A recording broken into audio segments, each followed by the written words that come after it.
Hi, and welcome back to yet another video. This is the first episode of the story about the time when the world believed that the Uzumaki were extinct and completely forgot about them. After years of laying low, they will re-emerge and make themselves known again to deliver vengeance to those who sought to destroy their family.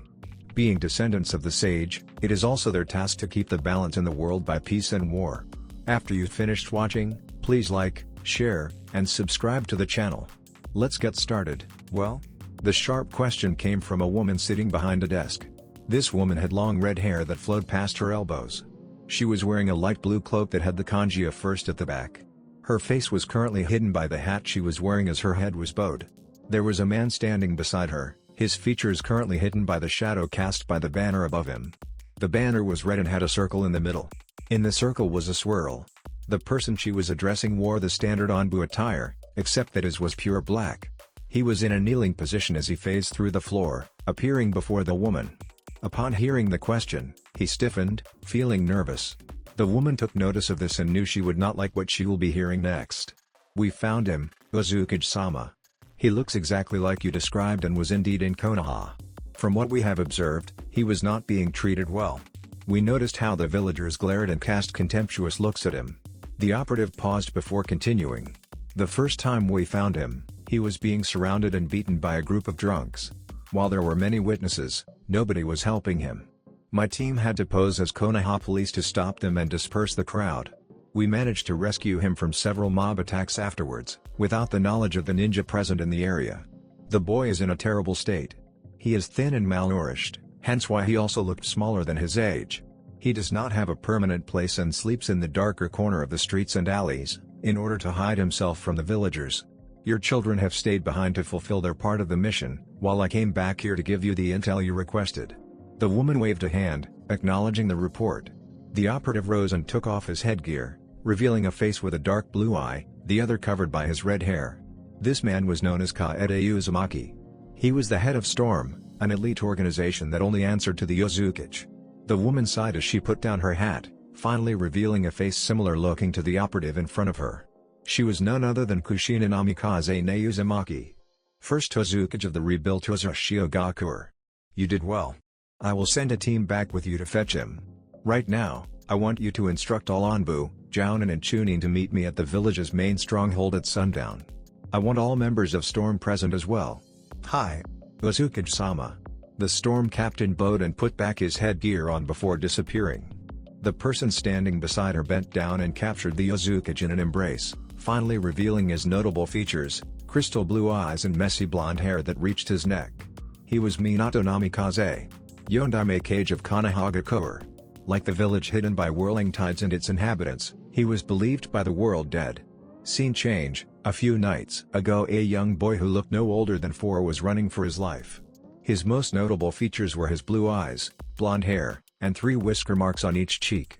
He looked wild and starving. His hair was messed up, his clothes ragged and has blood stains on it. He was being chased by a huge mob he fled from after receiving a few hits. The boy suddenly screamed and fell as a kunai hit his leg. This gave the mob the opportunity to finally catch and corner the boy. They started to beat him, avoided hitting his head to keep him conscious, allowing them to torment the child even more. The boy was screaming in agony. The boy looked straight at a vacant spot opposite him. He looked straight into what seemed the eyes of the watcher and begged to be saved. He screamed while crying, "Mother! Father! Somebody! Please save me!"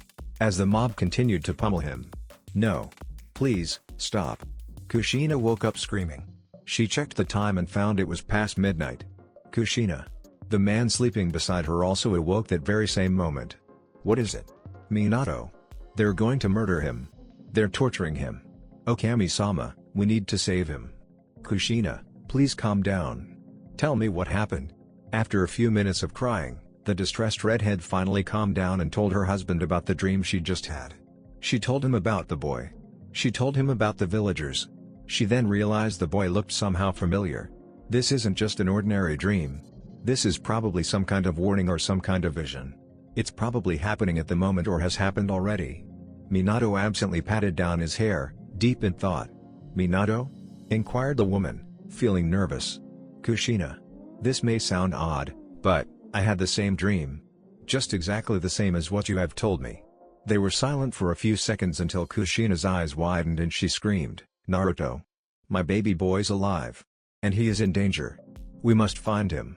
Let me go," she roared as she frantically tried to escape from her husband's strong arms as he tried to placate her. "Kushina, please calm down. I know what you are feeling right now. I am also his parent. I promise you we will do everything to rescue our son wherever he is. But if we're going to find our son we need a clear head in order to plan properly. I'm with you, okay? We'll find our Naruto." It took a while before the distressed mother regained her composure. "Kushina, I'm going to check on the children. I believe I felt their chakra spike up. Something's going on. Alright. I'll meet you at my office. I'll go find Kaede." 30 minutes later, Uzukage's office. "Mother? What happened? You've been crying?" a younger version of Kushina inquired. Her name was Namikaze. She was the first child and eldest daughter of Minato and Kushina. She was 18 years old and a jounin. "I'm fine now, Narumi. I had a bad dream." Narumi stared at her siblings with a questioning look. "What kind of dream? What did you dream about?" This time a younger male version of Kushina inquired. He was Minako Namikaze, second child and eldest son. He was 2 years younger than Narumi, and also a jounin captain of 3 Chunin. "Your father and I had a dream about a boy being beaten by a mob. We strongly believe it was Naruto." Another boy and a girl finished. These two were twins. They got their facial features from Minato. Although unlike her twin brother, Miho got her mother's red hair, while Mio had orange hair. The twins were both Chunin. They were 6 years younger than their elder sister. "We also had the same dream. All 4 of us. Mio and I were awoken when Narumi and Miho woke up screaming. We were discussing about it before father called us." Flashback: 4 years ago, unknown location. The Iwa, Kiri, and Kumo allied forces will attack Ozoshiogakure in 3 days. I want you to blend in with them. Your task is to kidnap Kushina Namikaze's newborn son. She's due to give birth 2 days before the allied forces' scheduled attack. Take the infant during the commotion and bring it back here. Do whatever means you must. Failure is not an option. Understood? Uzoshiogakure. 3 days later, Uzoshio headquarters. Uzukage-sama. All enemies are within the trap's range. It's time for our counter-attack. Very well. Begin. Hi. Father. Let me help. No, Kushina. You just gave birth. You still need rest. And you should be beside Naruto. Your son needs you. He'll be fine. He's with Miho and Mio. Rin's also with the kids. She's a strong kunoichi. I know. But still, your children need you, especially Naruto. Kushina, go to the shelter with your children. But go. Worry not, victory will be ours. Uzukage State. Rin-sensei. The twin shouted with concern. She's dead. And you brats are next. Maybe I should start with the youngest. A masked man entered the estate and started killing the household, including the twin sensei, Rin. No. We won't let you harm our baby brother. The twins moved in front of Naruto's crib to protect him from the masked assailant, but the intruder vanished and reappeared behind them and sent them crashing on the wall. Say goodbye to your brother. Forbidden art, dancing black flames. The masked man shouted as he tossed the infant into the air before incinerating it along with the crib. No. The twins watched in horror as their infant sibling became nothing but ashes. The masked man then turned his attention to kill the remaining witnesses while they were frozen in shock and despair.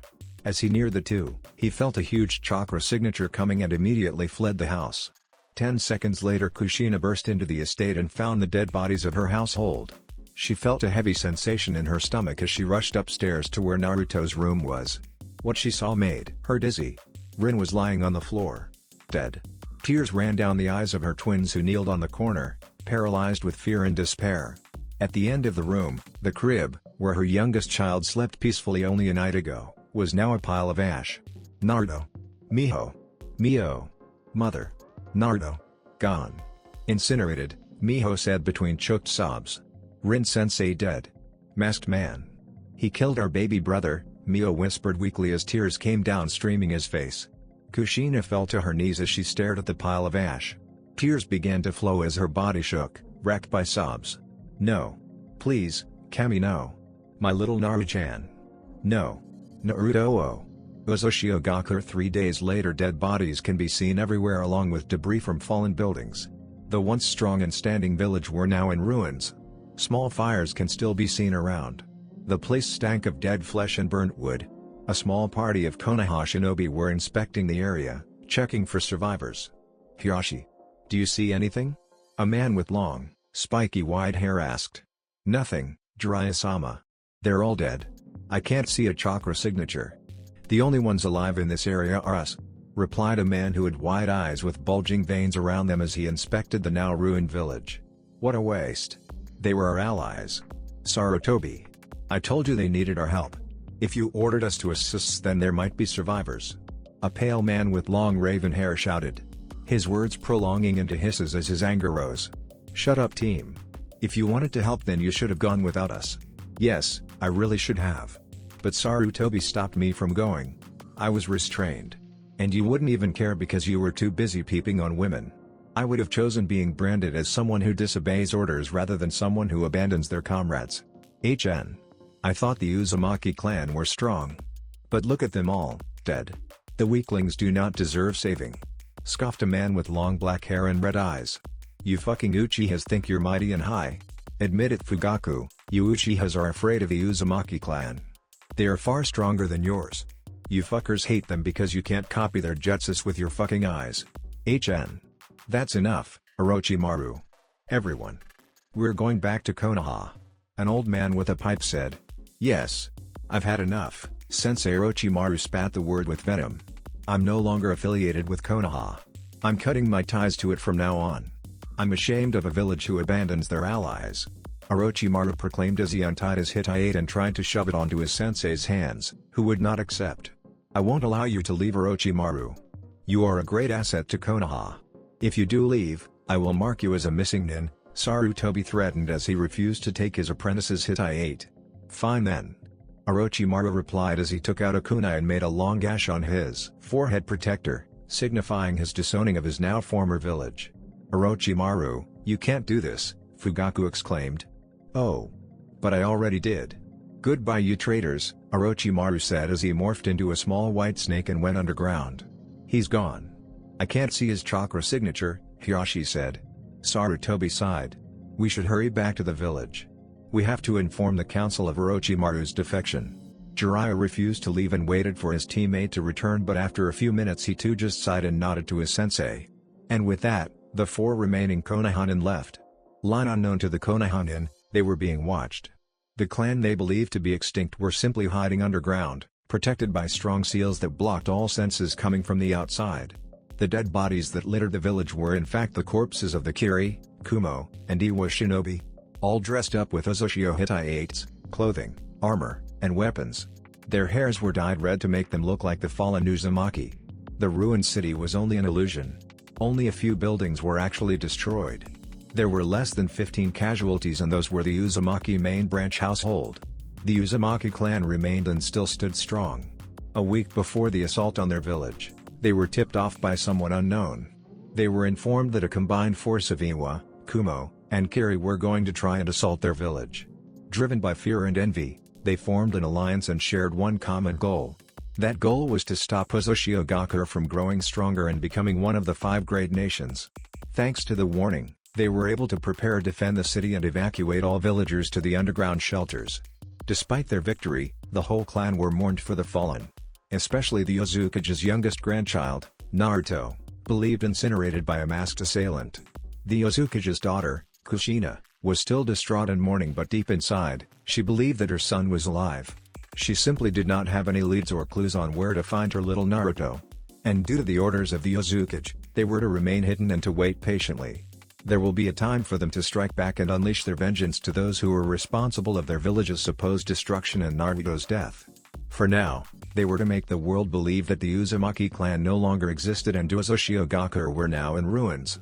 Flashback, and the family were silent for a few minutes until Kaede spoke. "All right. Sister, could you tell me about the dream? How did my nephew look like? What of his attackers?" Seeing his wife about to cry again, Minato decided to fill in his brother-in-law about the dream. "I think the place looked familiar. What do you think, Minato?" Kushina asked. "I believe the place was near Konoha's outer skirts. How he got there, I do not know," said Minato. Kushina was silent for some time, her head bowed. When she finally spoke, her demeanor changed. Her voice now carried power. "All right everyone, listen up. I'm giving you a mission. Kaede, Narumi, Minako, Miho, and Mio. You are going to Kanahagakure no Sato. Kaede, I want you to gather information about my youngest son. Find out why they have him. Find out why he was being mistreated. Find out why nobody looks out for him. Everything related about him, I want complete details. Narumi, Minako, Miho, Mio. Find your little brother. Keep him safe. Earn his trust. Tell him he's going to be alright. Tell him that we will rescue him from that stinking place. Do what you must. Once you find him, stay inside the Namikaze estate. Nobody will know you are there. The house is protected by seals and will only respond to those with Uzumaki and Namikaze blood. Kaede, I would also like you to find No Uzumaki. I believe she goes by the name No Yakushi. She also has a son named Kabuto. Get in contact with them. She doesn't know Ozoshio still exists. Here are their pictures. When you return, we will discuss about what to do next. Present time Kanahagakure, the boy from the dream, was running for his life. Again. This was a daily routine for him. He will wake up early to scavenge for food while staying outside. During the afternoon, he would be found and a manhunt would commence.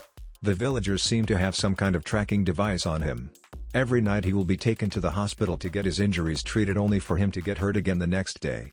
Morning was the only safe time for him since the villagers were busy with their work while some were still asleep.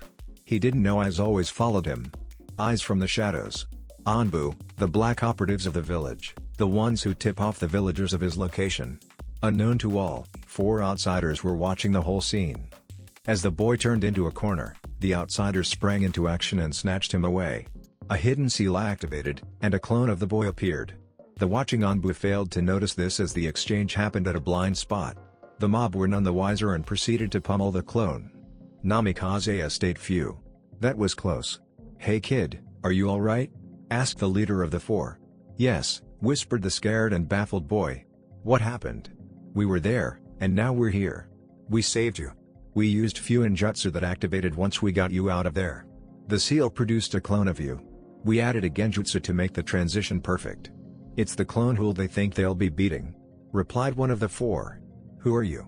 Why did you save me? Did you really save me? Or are you 4 going to beat me just for yourselves? Asked the boy, fear once again gripping his heart. He yelped as he felt arms wrapped around him and started to cry. Please. I haven't done anything wrong. Why can't you see that? I'm not a monster. I'm just a human like you. The eldest of the 4 engulfed the boy into a hug as he started crying. Calm down. We're not going to hurt you. You're safe with us. Really? Asked the boy between sobs. Yeah. My name's Narumi. The boy nodded and instantly became cheerful. My name's Naruto. Uzumaki Namikaze Naruto. And I'm going to be one of the greatest ninja ever lived. Believe it. His rescuers smiled at him. Glad that he was still cheerful despite what happened to him earlier and the days before he was rescued by them. Say, Naruto, why don't we go to the kitchen and we'll get you something to eat? I'm sure you're hungry. Asked Narumi while the boy nodded. His stomach growled when he heard the girl mention food. She then motioned the other 3 to prepare something to eat. Where are we, by the way? Curiosity once again filled Naruto. We're here inside the Yondaime's home. Our father's home. This home is protected with seals. Nobody except us 5 know we are here inside. I'm the eldest. Minako, he's 2 years younger than me. Mio and Miho are twins. They're 4 years younger than Minako. Oh, said Naruto, feeling jealous and sad. As he didn't have anyone to call family. I wish I had a family too. I wonder if they're still alive. My Ka-san, and my To-san. I wonder if I have siblings too. His 4 rescuers just stared at him with sad eyes. Say, Naruto. While you're eating. Would you mind telling us your story? Asked Minako. Well, as you have seen, the villagers here hate me. Every day I have to run for my life to not get beaten, but they still catch me. I have no permanent place to stay at, so I hide in the village's darkest streets. When I was 3 I was kicked out of the orphanage. I never understood why. They called me a monster. An abomination. And I don't even know what that meant. They blamed me for killing a lot of people. They blamed me for killing the Yondaime and his wife. But how can I do those horrible things? That's just stupid. I think they're just giving themselves a reason to beat me and hate me. Besides, I don't even know what a Yondaime is. But you know, I heal fast. Maybe that's why they call me monster and love to beat me. Narumi nodded, urging him to continue. She understood about the fast healing since it's one of the abilities of the Uzumaki clan's Kekkei Genkai. Ever since I've been kicked out from the orphanage, I've been wandering the streets. I slept at random places in the village where it was dark so I can hide from the villagers. I got my food from dogs and in some occasions, from foxes. They were the only creatures that were friendly to me. I do not know why. But they nicked food for me so I could eat. There were also some snakes. At first I was afraid of them. But I started to like them when they saved me from a mob. The stray dogs, snakes, and foxes are my only family. Naruto. Do you have any clues who your parents are? Asked Narumi. Naruto shook his head. My nurse told me my parents were dead. She figured that I was brought here from Uzumaki. She told me that the place I came from was destroyed. She also came from there when she was younger before she had her son. Nono-chan and Kabuto-ni were the only humans who had been good to me. They tried to adopt me but the villagers found out and asked for help from the bad clan heads. After that I never saw Nono-chan and Kabuto-ni again. Although I did believe the snakes were from them. Anyway, I can remember how my parents looked like although the memories when I was still a baby. Don't ask me how I remember it, I just do. My mom was beautiful. She had long red hair. My dad had yellow hair, and his eyes were crystal blue just like mine. The four stared at him feeling excited.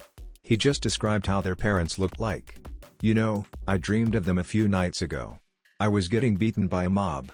And then I saw them. I knew they were my parents. I just knew it. So I tried calling to them. When I did, I woke up from my sleep. It was some kind of a beautiful nightmare since I was getting beaten by a mob even in my dream, but at least I got to see my parents. Naruto cheered at the last part. The siblings couldn't help but smile at Naruto's cheerfulness. They've also heard enough. The dream wasn't just a dream. It was a link for them to find each other. They've decided to tell them who Naruto really was, and who they really were? Naruto. Narumi interrupted. We haven't properly introduced ourselves yet. We had to confirm your identity first. But now we're sure. And the dream you mentioned was more than enough evidence. Huh? What do you mean? Asked a confused Naruto. Naruto, your parents are alive. You have a family. You have siblings. There are more than one person who loves you, Narumi said in a whisper. We thought you had been killed when Uzushio was attacked by Iwa, Kiri, and Kumo. The whole clan was so devastated upon finding out. We still had hopes you were alive. We just didn't know where to look at. Since we also had to lay low after the attack and made the whole world think Uzumaki no longer existed along with the Uzumaki clan. But a few nights ago, we four and our parents had the same dream just like what you told us, you were calling to them. They told us about it and recognized this place, so we're sent out to look for you. Naruto was silent. So Narumi continued, and so we came here and found you. Naruto, our parents are also your parents. We are your siblings. Silence filled the room after the revelation. Naruto was thinking hard. After all these years, he thought he had no one. He thought his family was dead. The dream he had was linked to his parents. That gave him hope. Now, his siblings have found him when his parents asked them to look for him. He has a family. A living family. Naruto slowly rose from his seat and then rushed to his siblings, tackling them into a hug. He was crying from both joy and sorrow. Wani-chan. Oni-san.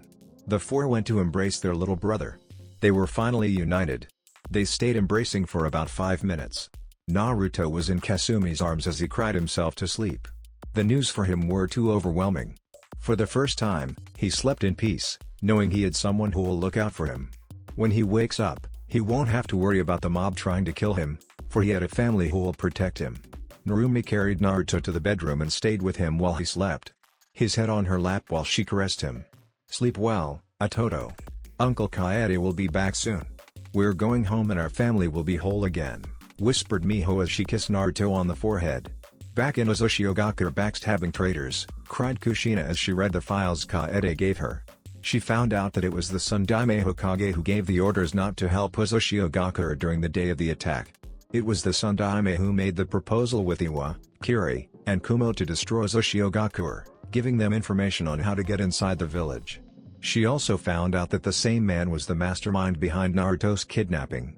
The Namikaze family were made to believe that Naruto had been killed when the allied shinobi forces attacked their homeland.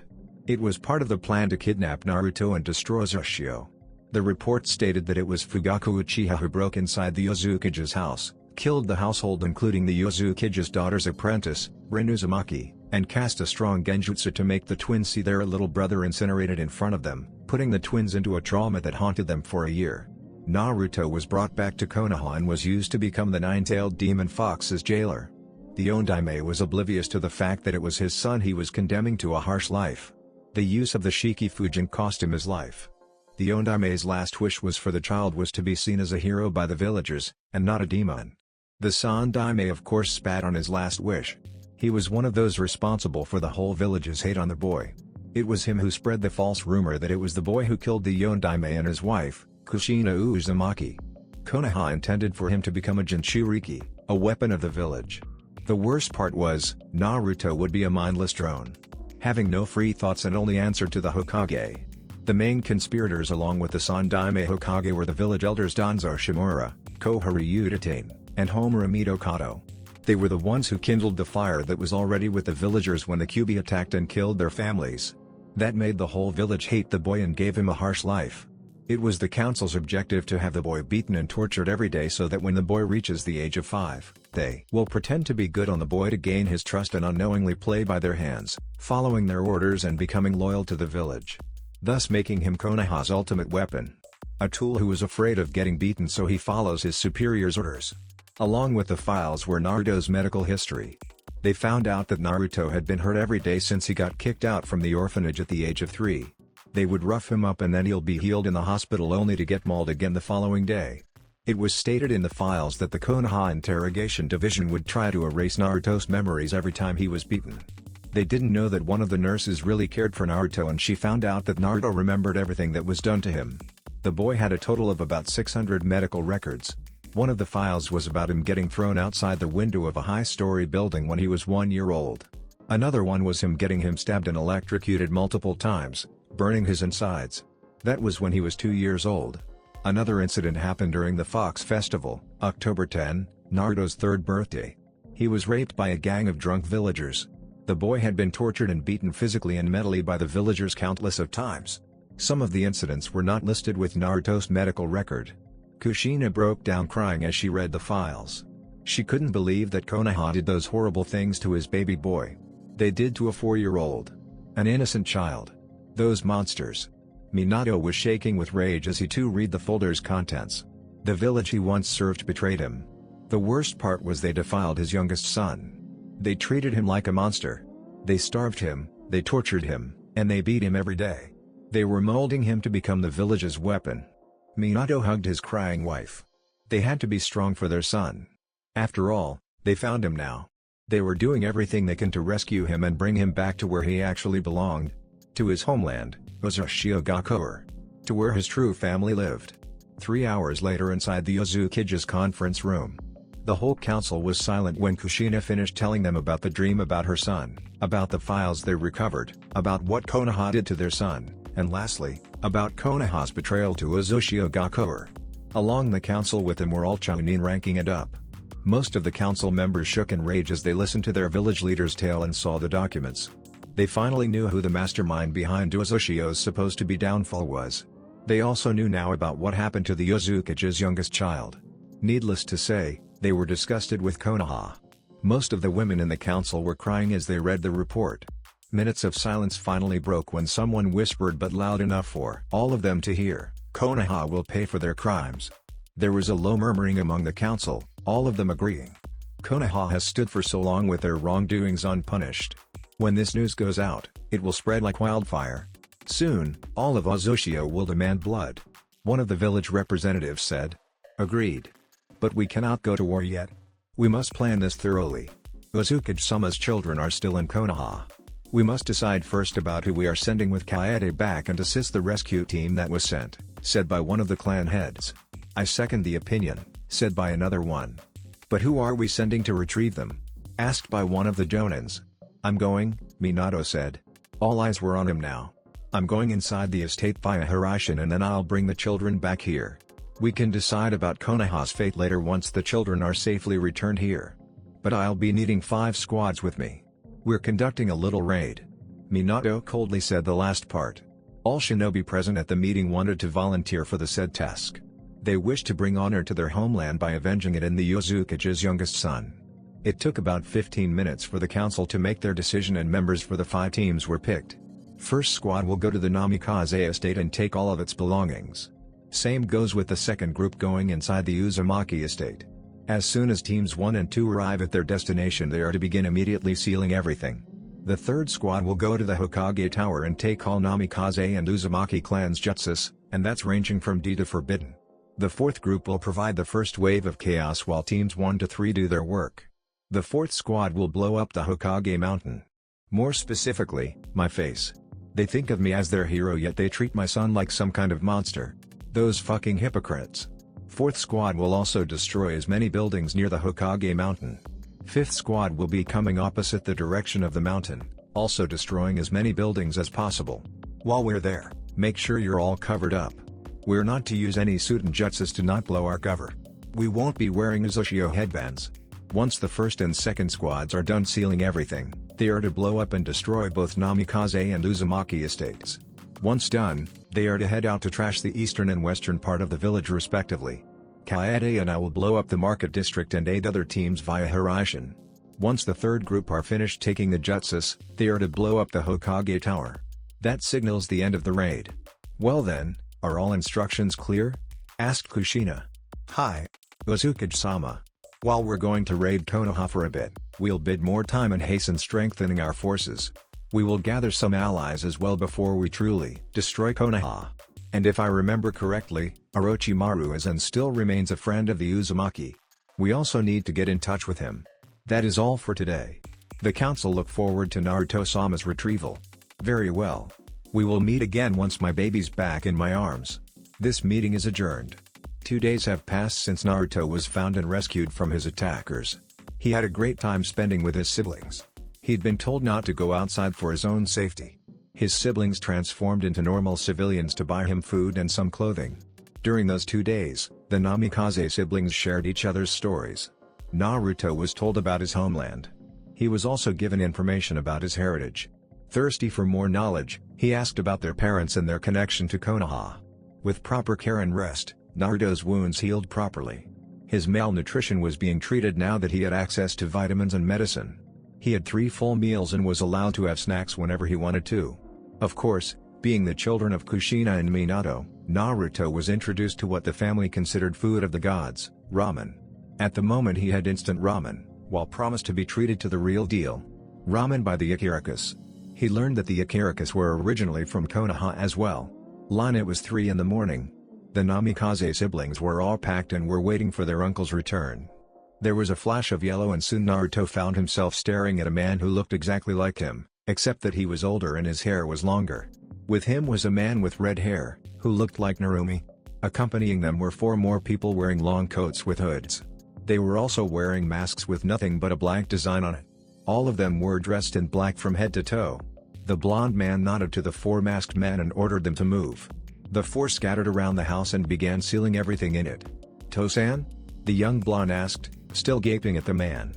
The man looked at the source of the voice. He found his youngest son staring at him, teary-eyed. The boy asked again, "Are you really my father?" The man smiled at the boy warmly. Soon he found himself kneeling as the boy tackled him and started to cry. "My son," he murmured, tears running from his eyes. Their father and son moment were interrupted when buzzing noises were heard. Third squad in position. Waiting for orders. Fourth squad ready to blow things up, awaiting orders. Fifth squad ready for extra diversion, awaiting orders. "Naruto, we will unite again later, okay? I'm bringing you to your mother." Minato didn't receive a response and realized the boy had fallen asleep on his arms. He stood up gently and asked Kaede for Naruto's backpack. "Alright everyone. Hold hands. I'm flashing us back to Uzushio." In a flash, Narumi, Minako, Mio, Miho, and Naruto along with Minato were gone back to their home. A few moments later and there was again a flash. This time Minato was accompanied by a Kushina clone. He turned the radio on his cloak and ordered, "Let the fun begin." Minato, Kaede, and the clone then proceeded to their target location. Outside the Namikaze estate, Konoha, the people of the village hidden in the leaves were enjoying their peaceful sleep. Not knowing of the events that will happen in the next moments. Not knowing of their so-called peace being disrupted. Soon they were awoken by sounds of shrapnel and broken glass. The night skyline looked like burning daylight as buildings caught fire.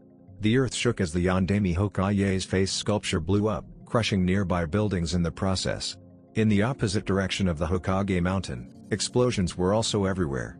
Structures collapsed, burned, and blew apart as they were hit by earth, fire, and destructive lightning jutsu. There was widespread chaos and panic. The citizens of Konoha were not expecting an attack during their time of peace. The strength of their village got over their heads and the people believed no one would dare oppose them. The village's security became lax. And now they were paying for it. The Konoha shinobi tried to calm the villagers as they escorted them to the village's safe bunkers. That took them almost a third of an hour. As soon as the villagers were safe and as the Konoha shinobi began preparations to fully retaliate, new explosions were heard on the village's eastern and western areas. The Konoha shinobi were losing their cool, clearly not expecting an attack from all sides of the village. It made them think a huge number of enemy shinobi were behind it. Hiruzen Sarutobi was busy reading an orange book. He was giggling like a little girl as he indulged himself to the story. His private time was interrupted when the ground shuddered and explosions awoke the whole village. He scrambled to hide his orange book under a floorboard that was under his bed and changed into his green battle armor. Summoning, Monkey King, a monkey also wearing an armor, appeared out of smoke. "Enma, I am in need of your assistance." "Of course. Let's go. Everyone, calm down. I am with you," the Hokage shouted as he tried to rally the Konoha shinobi. "Form into squads. Medic, tend to the wounded. All Jounin and Anbu captains head to the areas under attack with your squads. Chayunins, you're to put out the fires while..." His orders cut off as a great explosion caught everyone's attention. "Hokage-sama. The market district is on fire." A panicking Chunin ran to him. "Then put the fire out. Save the supplies." The Hokage was about to charge into one of the areas that was being attacked when he heard another great explosion. "Hokage-sama. The Hokage mansion has been blown up," an Anbu reported as he appeared beside his leader. "The rest of you, follow me." The now angry Hokage roared. They stopped in their tracks when they heard magnified voices cover the whole village. "Earth release, great tremor." The whole village shook as a great tremor destroyed many more buildings. The earthquake lasted for a good 3 minutes. When it was over, they heard the voices screaming another technique. "Lightning release, thunder gods flash." From the 4 sides of the village, 4 thunder lines appeared and connected to the center. A small orb of light formed and grew steady until it was 24 diameters big. The orb exploded and left everyone in the village a great ringing in the ears. A white flash was also produced, inducing temporary blindness. The effect would last for an estimated 5 minutes. The Inuzukas were affected the most due to their enhanced senses. The Hyugas on the other hand fell to the ground holding their heads while some convulsed in pain. Most of those who had their Byakugan activated felt the brunt of it. Meanwhile, most members of a certain clan were furious. Not because of the fact that they were under attack, it was the fact that the jutsu their unknown attackers used were widespread and powerful. With no vision of their enemy, there were no hands to look at. Without hands to look at, there were no justi to copy. It was a great loss for them. 4 more Anbu appeared coming from different directions and knelt to their leader, bearing the same report. "Sir. The enemies just disappeared, sir. We couldn't find a trace of them. They seem to have pulled out after the last explosion." The Sandaime Hokage just sighed but was still angry. "Scatter. Put out the fires. But be on your guard. They might come back and try to take us again by surprise. I'm placing the village on a lockdown. No one's coming in or out the village. Anyone doing so will be treated as an enemy and will face heavy consequences." "Hi," replied all of the shinobi around. "I want a detailed report once this fuss is all over and dealt with." And with that, everyone went to their assignments. "Sarutobi, I'm going back. Summon me again should the mysterious attackers return," Enma said as he ported back to his home. "Uzoshiogakur, before the raid bring our baby back," whispered Kushina as she kissed her husband. "I'll be back in a flash," replied Minato. Kushina and the others smirked at the man's joke. Minato was gone in a flash. He returned about 2 minutes later with Naruto asleep in his arms. "My baby," exclaimed Kushina. "What happened to him?" "Relax, Mom. He's just sleeping. That's what also happened when we revealed to him that we were his siblings. He cried himself to sleep." Narumi smiled, looking at her little brother. "I'll take him. I'll bring him to his room," Kushina said as she took Naruto from Minato. "I'm going back to Konoha now. I still have to thank them for their kindness to Naruto. Wait. I'm sending a clone with you. I can't let you have all the fun now, can I?" Kushina said as she made a clone. "I'll see you in half an hour." Minato kissed her wife and his son. "I'll be with you later, Naruto." And with that, Minato disappeared again in a flash. "Well done, you four," Kushina said as she turned to her children. "And thank you for bringing Naruto back to us. You may rest now. We have a big day ahead." Kushina went to her son's new bedroom with Naruto still asleep in her arms. She gently put him down and kissed his forehead. "Welcome home, Naruto. Starting from now no harm will come to you. Kasan's here to protect you. I won't let Konoha or anyone take you away from me ever again," she whispered as she sat beside him, watching over him. Naruto stirred from his sleep and opened his eyes. He saw a beautiful woman with red hair smiling gently at him. He murmured, "Kachan," and sighed contentedly and went back to sleep. Uzushio Storm's POV. The first and second squads immediately started sealing off everything inside the estates while the third went to the Hokage tower and waited. As soon as they heard an explosion, they wasted no time breaking inside the vaults, taking every scroll written by the Yondaime and the Uzumaki clan. The fourth squad quickly went to work and rigged the Yondaime Hokage's face with explosives. When they were done, they made a distance before blowing it up. Detonate. The whole village shook as the mountain exploded and damaged nearby buildings. The fourth squad went to work and demolished the buildings near their area. Using a combination of Katen, Raiten, and Doden jutsus, the buildings turned into rubble. Empowered by their clan's Kekkei Genkai, normal jutsus were several times stronger and easier to cast. The fifth group followed suit, equipping the gates and walls with explosives before making a great distance while they waited for the signal. Once the mountain exploded, they also created a distance and detonated the gates. After that they immediately set to demolishing the other buildings. After taking the Yondaime and Uzumaki clan's scrolls, the third squad raided the shops, taking everything and setting the now empty shops on fire. After making sure the fire was spreading, they took off to a different section of the village to cause more havoc. The raiders encountered only small resistance and were able to dispatch the Konoha Shinobi easily, as they were all caught off guard. Minato's POV. "I'll do my stuff. Do not wait for me. I'll just dispel myself when I'm done," the Kushina clone told her husband. Minato along with Kaede went to the market district and sealed off all the valuable and usable items in there before setting the place on fire. The merchants who woke up early to prepare open their shops were knocked out, stripped off their expensive clothes and were left only wearing their undergarments. "We're done here," Minato remarked. "I just remembered about the Uzumaki temple. We should raid it and recover the masks. They have the same properties like the ones from Uzushio. There are 21 masks that can only be worn by those from the Uzumaki clan since using it required a lot of chakra. The masks have a connection to the Shinigami and when worn, it summons the entity who in turn, grants the user to bring back a person to life. It can only be done once every 5 years. They are the same masks we use to resurrect you." "Thankfully Konoha doesn't know what the masks do," Kaede said. "Ah, so if there are 2 sets, we could resurrect 2 people every 5 years? Asked Minato. "No." Kaede shook his head. "If one of the 2 sets are used, the other also goes into cooldown." "I see. Let us go retrieve them then." Kushina's POV. With the chaos going on, the clone was able to slip inside the hospital easily and found the person she was looking for. Nono worked at the hospital as a healer and had her own team. When the higher-ups learned of her intention of adopting Naruto, they got her son, Kabuto. They held him hostage and threatened to kill him should she adopt the Jinchuriki. She was then forced to work at the hospital on a night shift when not on missions as an Anbu. Her shift was almost finished when the attack happened. Her instincts told her to wait inside as someone will come for her. Soon, a red-haired woman came in bursting the nurse's room. She was shocked to see her cousin Kushina alive, but remembered her conversation with Kaede a few days ago. She got over her shock and allowed herself to get dragged outside the hospital. "Where's your son? We need to get to Kabuto," Kushina asked as they got past the hospital's gates. "Hopefully he's inside our house. We're currently staying near the walls," replied Nono, now taking lead. Kushina cursed. "Let's hope your house still stands. Let us hurry." Jumping from roof to roof, they arrived at their destination without hindrances. "Kasan. Thank Kami you're alive," a boy with round glasses exclaimed, seeing his mother enter their home. She was followed by a red-haired woman. "I am fine, son. Kabuto, meet your aunt, Kushina Namikaze." "Hello, Kabuto," nodded Kushina.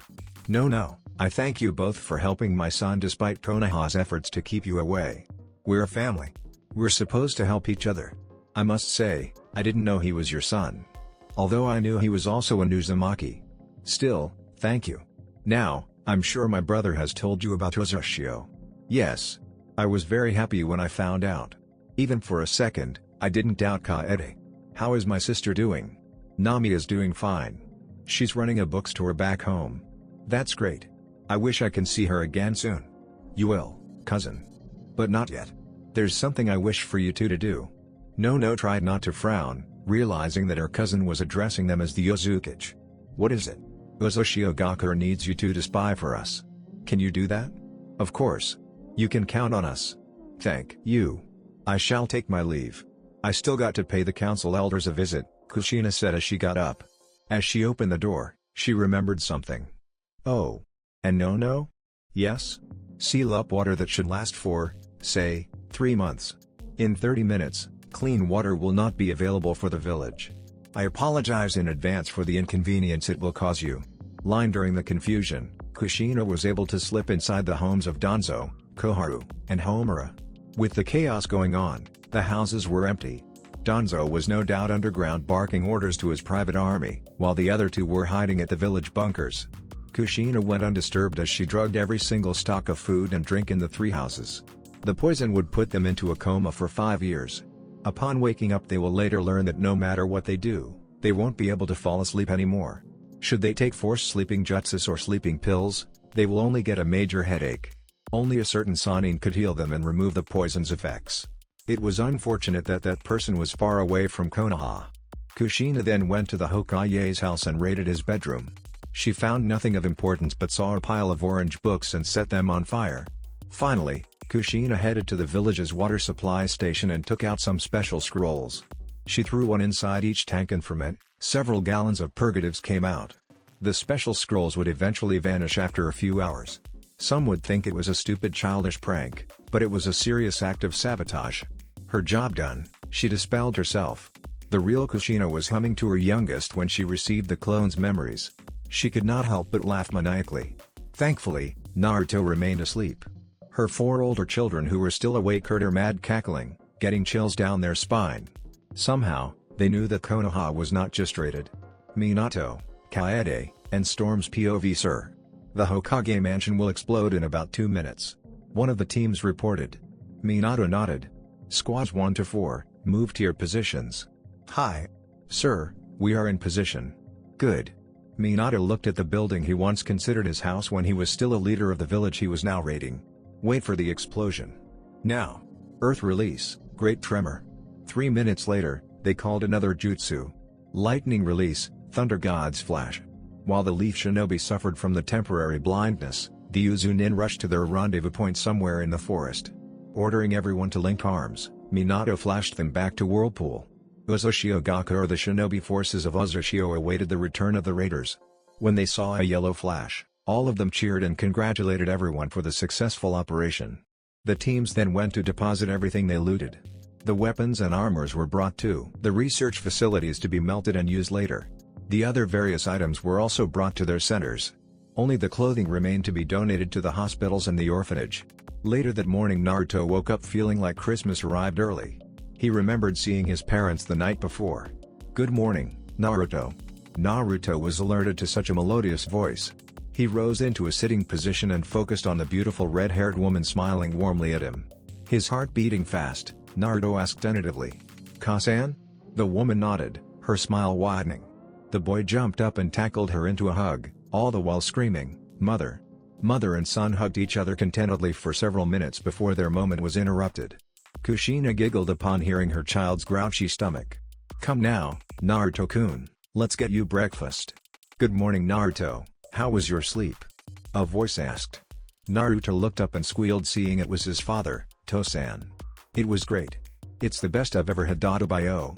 Minato was a bit horrified while Kushina smirked. He really was their son. He's so cute saying that. Although I hope he grows out of it. Kushina thought. "Kasan. Did you hear that?" a new voice asked between sniggers. "I heard it, Dadabain," replied the woman, eliciting more laughter. "Who knew Naruto would inherit it from you?" asked Narumi as she appeared by the doorway. Her question was answered by Naruto's growling stomach. The whole family gathered at the table and began to eat. During the meal they of course conversed. Now, Naruto, what would you like to do? Where would you like to go? Kushina asked her son after eating. I really don't know where to. I just want to spend more time with you all. Naruto smiled. Back at Konoha, Hiruzen Sarutobi sighed as he looked over the village. His ever-present pipe in his mouth, puffing smoke. He remained facing the glass window when he heard the arrival of an Anbu. He set up temporary office at the unused Senju mansion. Anbu captain from Alpha Squad reporting in.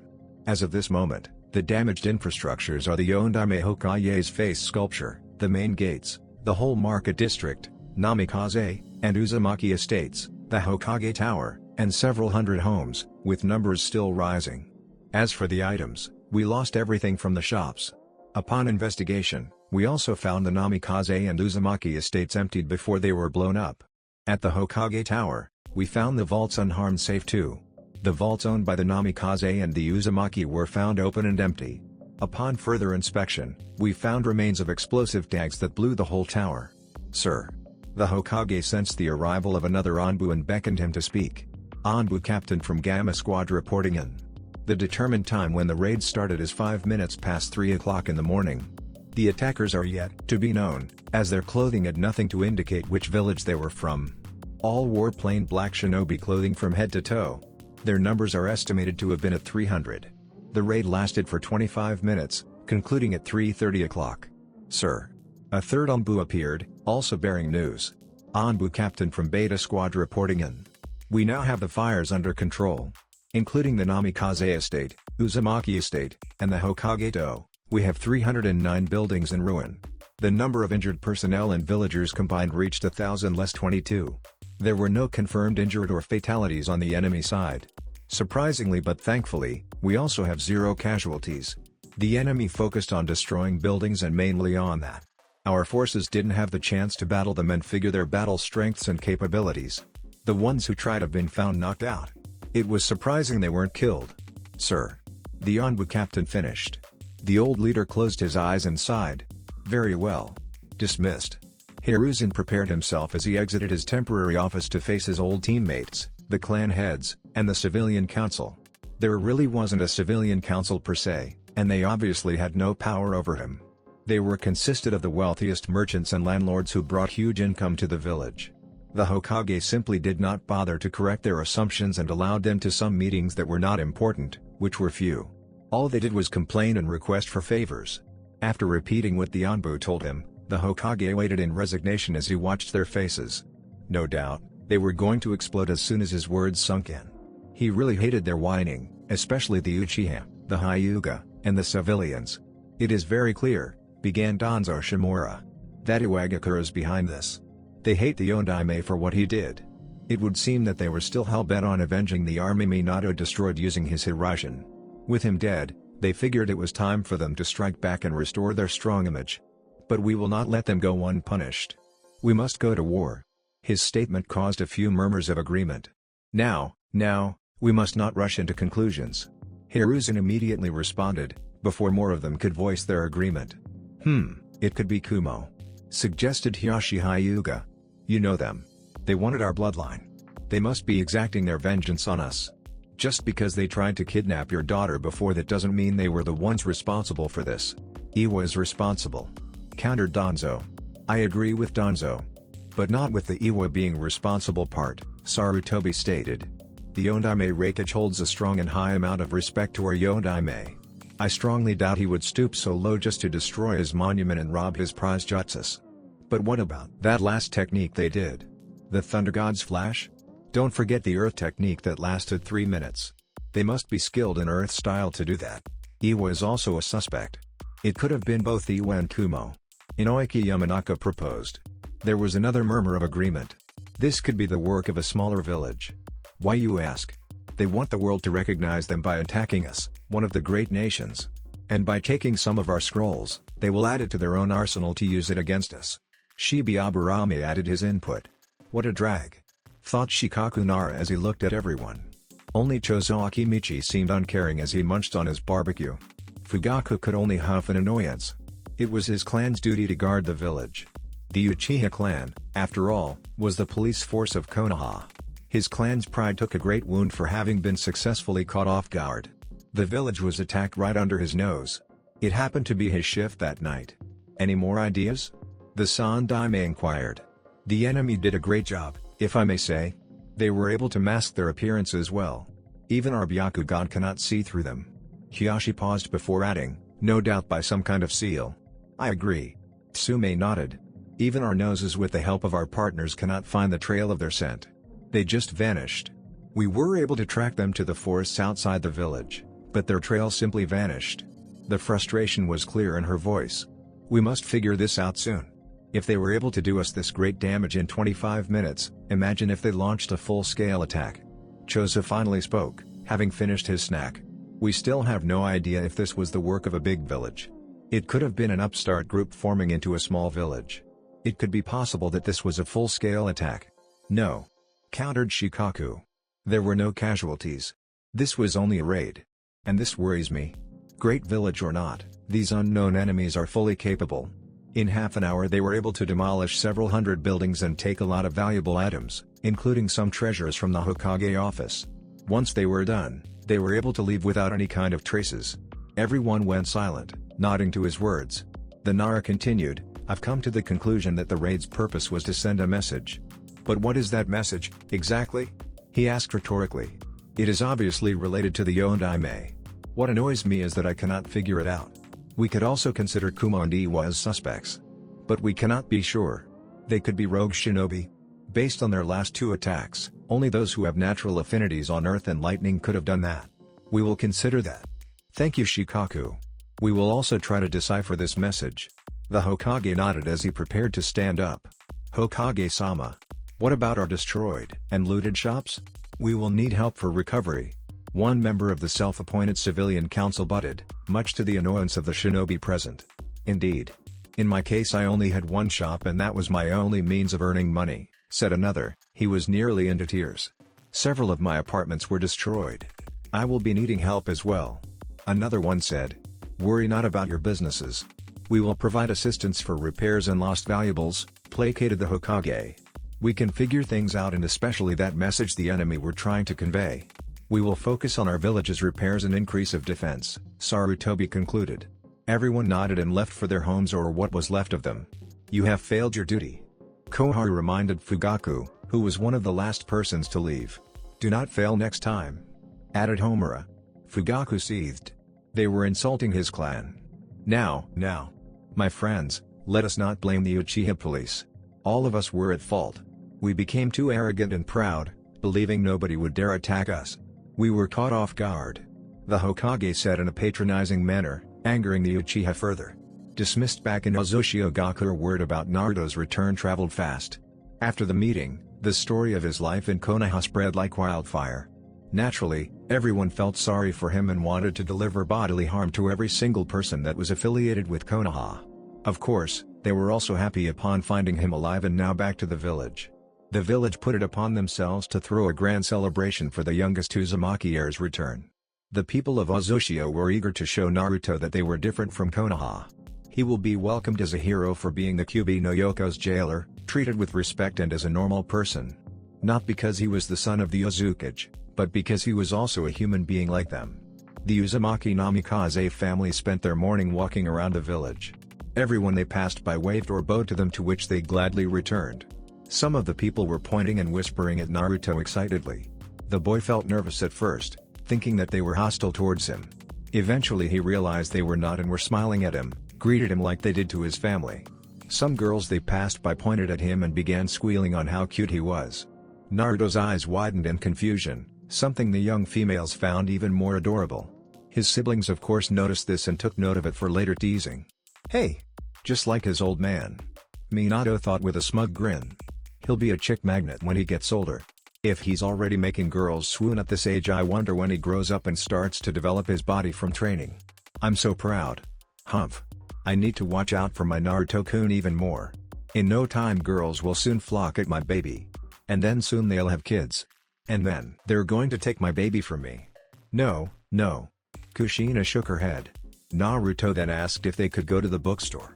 His family, initially surprised with the request, complied. He bounced excitedly as they entered the shop. Before he got kicked out from the orphanage, Nono used to read him books before he slept. Unlike most kids, he liked hearing real stories of the past, and were not interested in children's bedtime stories. At a young age he has taken a liking to history. When he got kicked out, he no longer had access to the books he liked to read.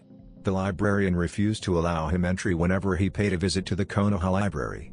Now that he's in Ozushio, he can read whatever he liked. "Good morning.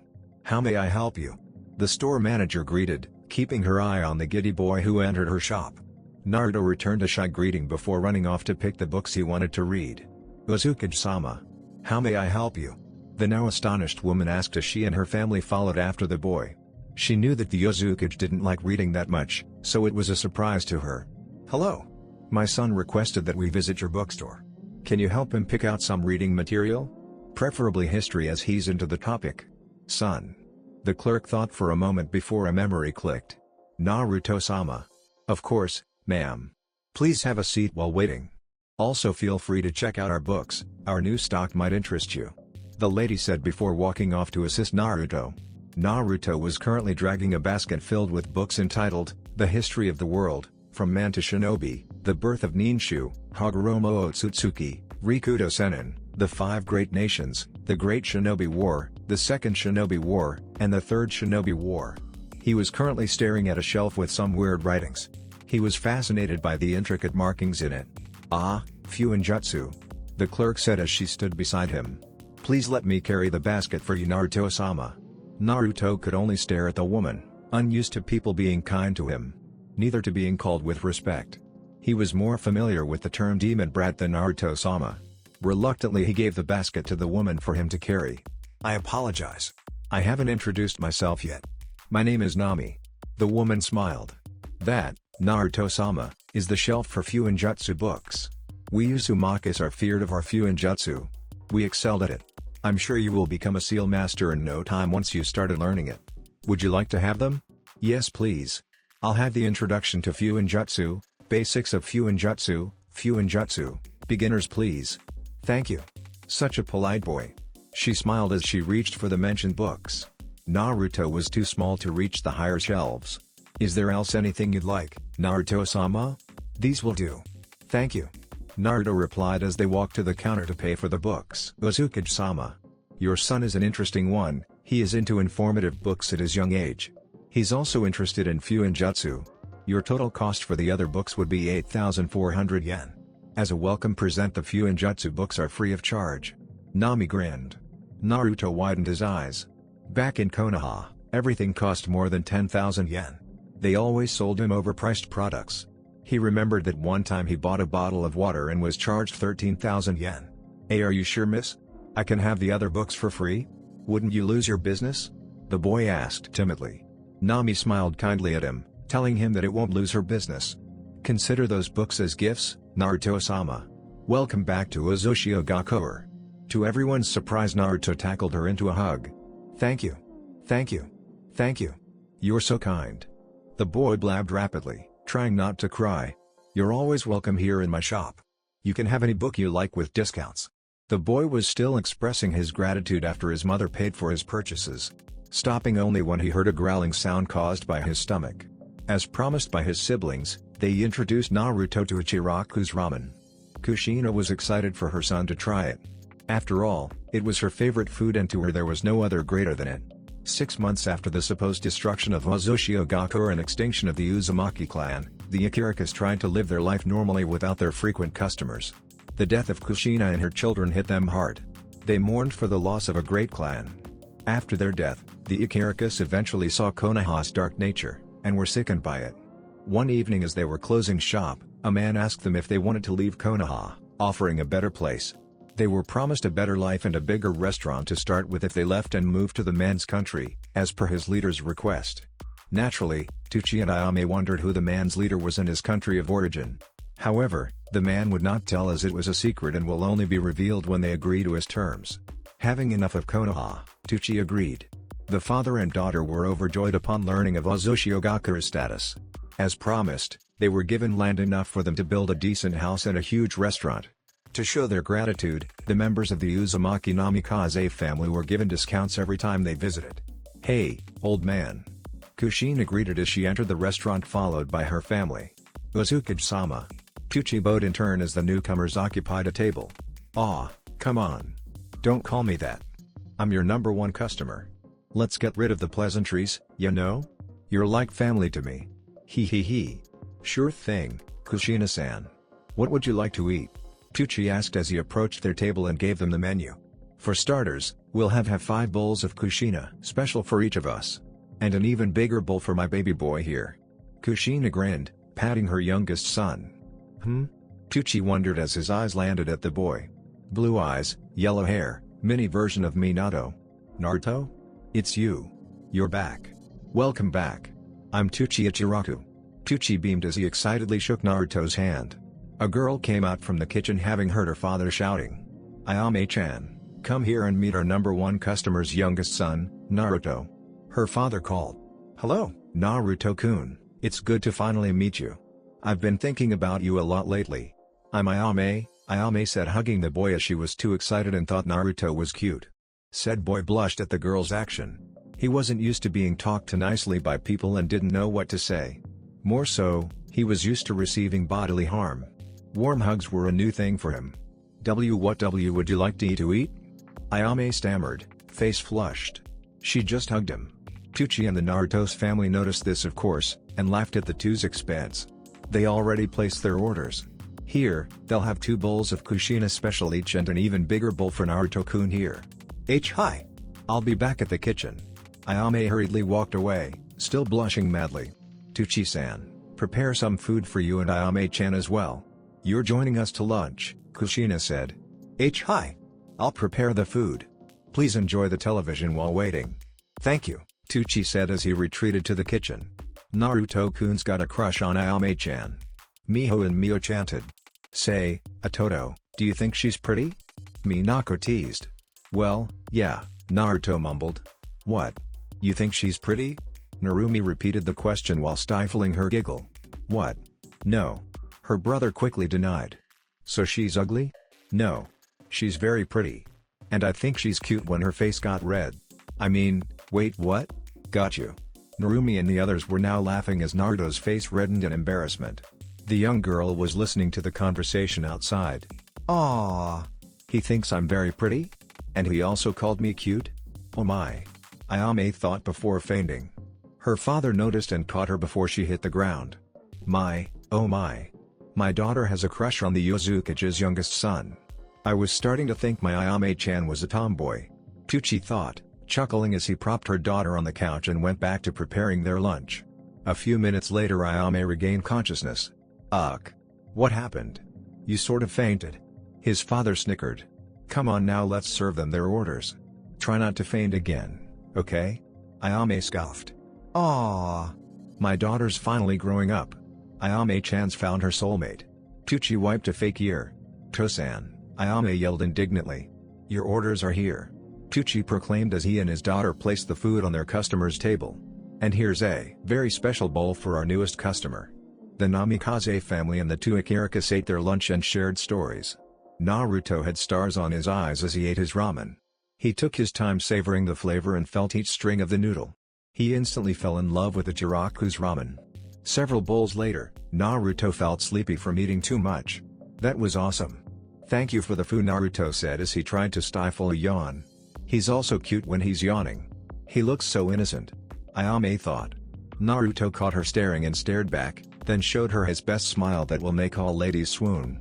Ayame was startled when Naruto stared back at her and suddenly grinned. Her face turned redder than a tomato and then fainted. Everyone noticed the interaction between the two and tried their best not to laugh as Ayame's head dipped on the bowl of ramen. Scene break. Naruto woke up and found himself back in his room. Naruto, you're awake. Come on, let's have some snacks. After that we're going out to buy you new clothes. Tomorrow we will be introducing you to the whole village. Narumi dragged him off the bed. Yo! Atoto, have you prepared your speech yet? Minako asked seeing Naruto come down. Speech? Yeah. You'll be introduced to the village tomorrow. You need to make your speech. The twins confirmed. Okay. Narumi-ne-chan, can you help me with a speech? Naruto asked his elder sister, still not picking up with the joke. Narumi went into a thinking pose before replying. How about no? Naruto pouted. His eyes seemed to magnify and went teary. "Ah, Naruto-kun, we were just joking," Narumi said as she hugged her little brother. The people of Uzumaki started their day early and went decorating for today's event and tomorrow. They have been told there will be a double celebration as today was October the 10th, Naruto Uzumaki Namikaze's birthday, and yesterday was the day he returned to Uzumaki. They didn't throw a celebration yet since the Uzukage's family wished to enjoy their day with their lost and now found family member first. Everywhere in the village had been decorated for celebration. Flags with the number 5 on it with a cake background can be seen throughout the village, signifying Naruto's 5th birthday. While the whole village were preparing, the birthday boy was still asleep in his room. Ayame-chan. This is so good. Naruto mumbled in his sleep. His parents and his siblings walked into his room carrying a cake, a bowl of ramen, party poppers, and banners and was about to wake him when they heard him mumbling. Naturally, they were horrified when they heard the 5-year-old boy mumbling something good about a girl. "Ah. That was good. I'd like a second round, Ayame-chan," Naruto said as he continued to talk in his sleep. "What the? Kami, no. What happened to my innocent baby boy? Jiraiya. I'm going to kill you." Kushina thought. Minato were having mixed emotions.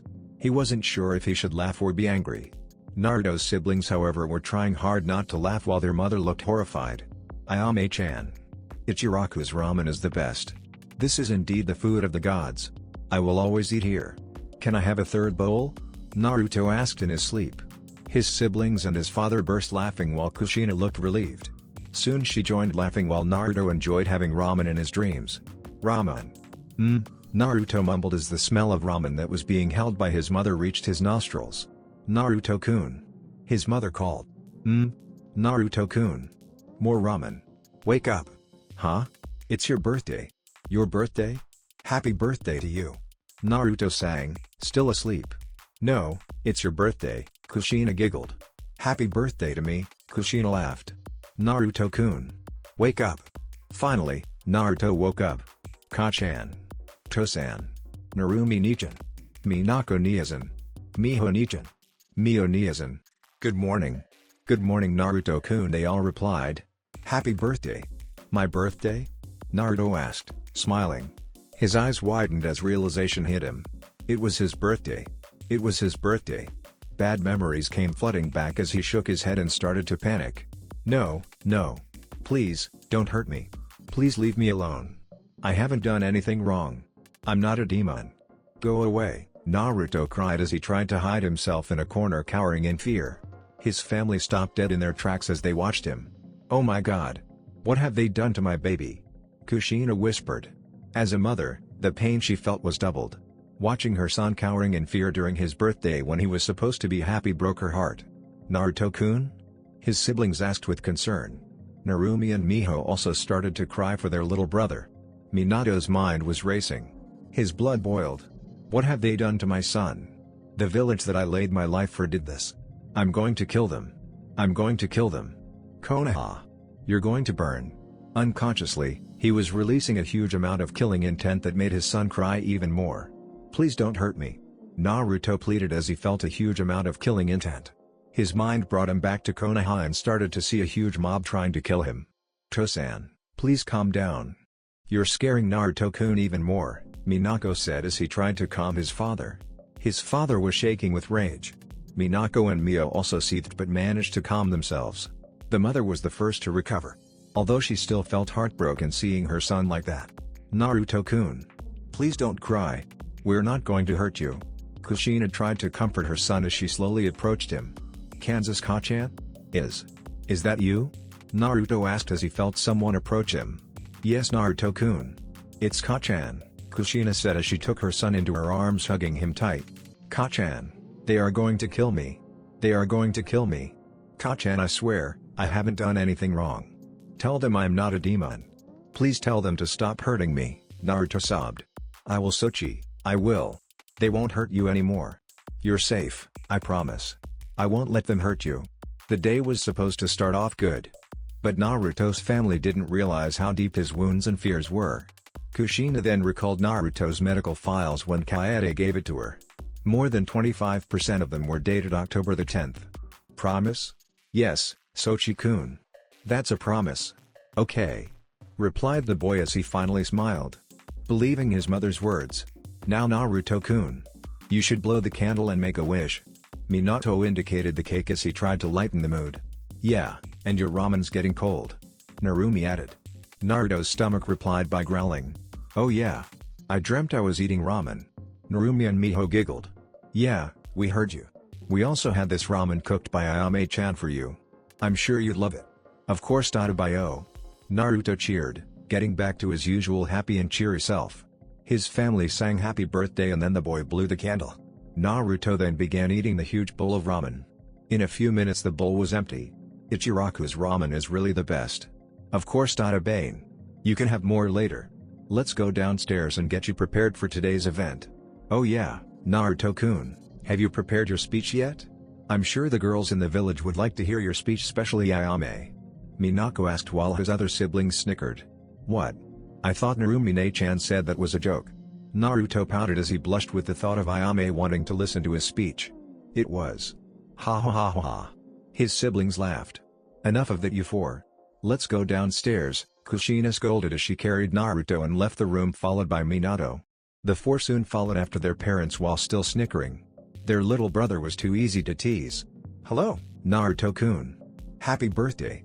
A man who looked like Kushina greeted the boy as they reached the living room. It was the same man Naruto saw with his father before they teleported to Uzushio. Beside the man was a boy who looked the same age as Narumi.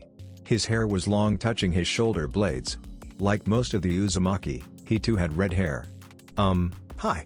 Thanks. I haven't introduced myself yet, have I? I'm your uncle Kaede. I'm your Kachan's elder brother. With me is your cousin, Nagato. The two with him are his best friends Konan and Yahiko. Naruto now noticed two other people beside Nagato. The girl had blue hair tied into a bun while the other boy had orange hair. Somehow he almost looked like Naruto. Hello cousin/Naruto-san, happy birthday. Nagato and Yahiko greeted. Hello Naruto-kun. I'm Konan. But you can call me Konan-chan. Happy birthday. Naruto was still feeling a little cautious. He wasn't used to people being nice to him and greeting him on his birthday. But he still managed to smile and thank the people who greeted him. He could start getting used to people being nice to him. After all, they weren't Konoha. He curiously inspected the four people and his eyes landed last and rested on Konan's beautiful face. Oh my god, you're so cute. Konan squealed as she rushed and hugged the boy, pressing his head to her glorious orbs. Naruto's face immediately went red. Fortunately Kushina went to Naruto's rescue and managed to release him from the girl's grasp as he was starting to have difficulty breathing. He was still blushing when Konan released him. Is Aratu blushing? Look, his face is red. Miho and Mio both said. Ooh, could it be that our Naruto-kun has got a crush on Konan-chan? Narumi asked. Look at him, he's blushing. Of course he does, Minako said as they laughed. Aww. Do you really have to tease me with every girl I meet? Their youngest brother asked. Yes. His siblings replied in Indonesian. Naruto cutely pouted as his eyes seemed to get bigger. Konan found his blue eyes very attractive and couldn't resist the boy's cuteness. So adorable. Beautiful. It's like the face of an angel. Kami-sama, thank you for letting me meet him, Konan whispered before she fainted. All of them stared at the girl's unconscious form. My, Naruto-kun. You really are a ladies' man. I'm so proud. Minato thought. Wow. Like father, like son. Kaede thought. Meanwhile Kushina were having trouble. She was thinking of ways to keep the girls away from her baby. He's only 5, Bane. I'm not letting them take my Naruto-kun from me. Yahiko. It seems you have competition. Nagato remarked as he found the scene amusing. Oh, no. Not you too, Naruto shouted, almost crying, at Nagato. The whole family laughed at the scene while Naruto's face grew redder. Alright. Let's have breakfast. Everyone, gather around the dining table. Kushina decided to interrupt before things escalated. 2 hours later Naruto was now wearing a light blue kimono as his hair was being fixed by Kushina. Ugh. Does this ever go down? Kushina asked in frustration as she tried to get her son's hair go down. I guess it's just like mine. Let it be, Minato said. But he needs to look formal. Get down, Kushina shouted at her son's stubborn hair. He looks fine to me. Ugh. Okay, I give up. Come on, Naruto-kun. Your uncle is waiting for you downstairs. He said he's going to give you something. Do you think he's going to be alright? Kushina whispered to her husband as they went downstairs with Naruto going first. He will be fine. Minato replied, although he also looked unconvinced. They worried about what happened earlier. I'll be fine, Ko-chan. Do not worry about me. Naruto told his parents, having heard them talking about him. He gave them one of his foxy grins, making his parents smile back. Although he didn't really understand what his parents were worried about him for. Uzukage's mansion, balcony. The whole of Uzumaki gathered at the bottom of the mansion, civilian and shinobi alike. Some were carrying banners that said "Welcome home, Happy Birthday," or "We love you, Naruto-sama." They were anxiously waiting for the Uzumaki and her family, and especially, the lost maelstrom. There were talks about different things. Some of the shinobi were wondering if they're finally revealing themselves to the world. Some of the civilians were just talking happily that Naruto came back safe. The young girls were gossiping excitedly. Those who have seen Naruto were telling their friends how cute and charming he was. The boys, on the other hand, were talking about his awesomeness. Finally, the Uzumaki Namikaze family appeared, all wearing kimonos. With them were the head of the storm, Kaede, and his son, Nagato.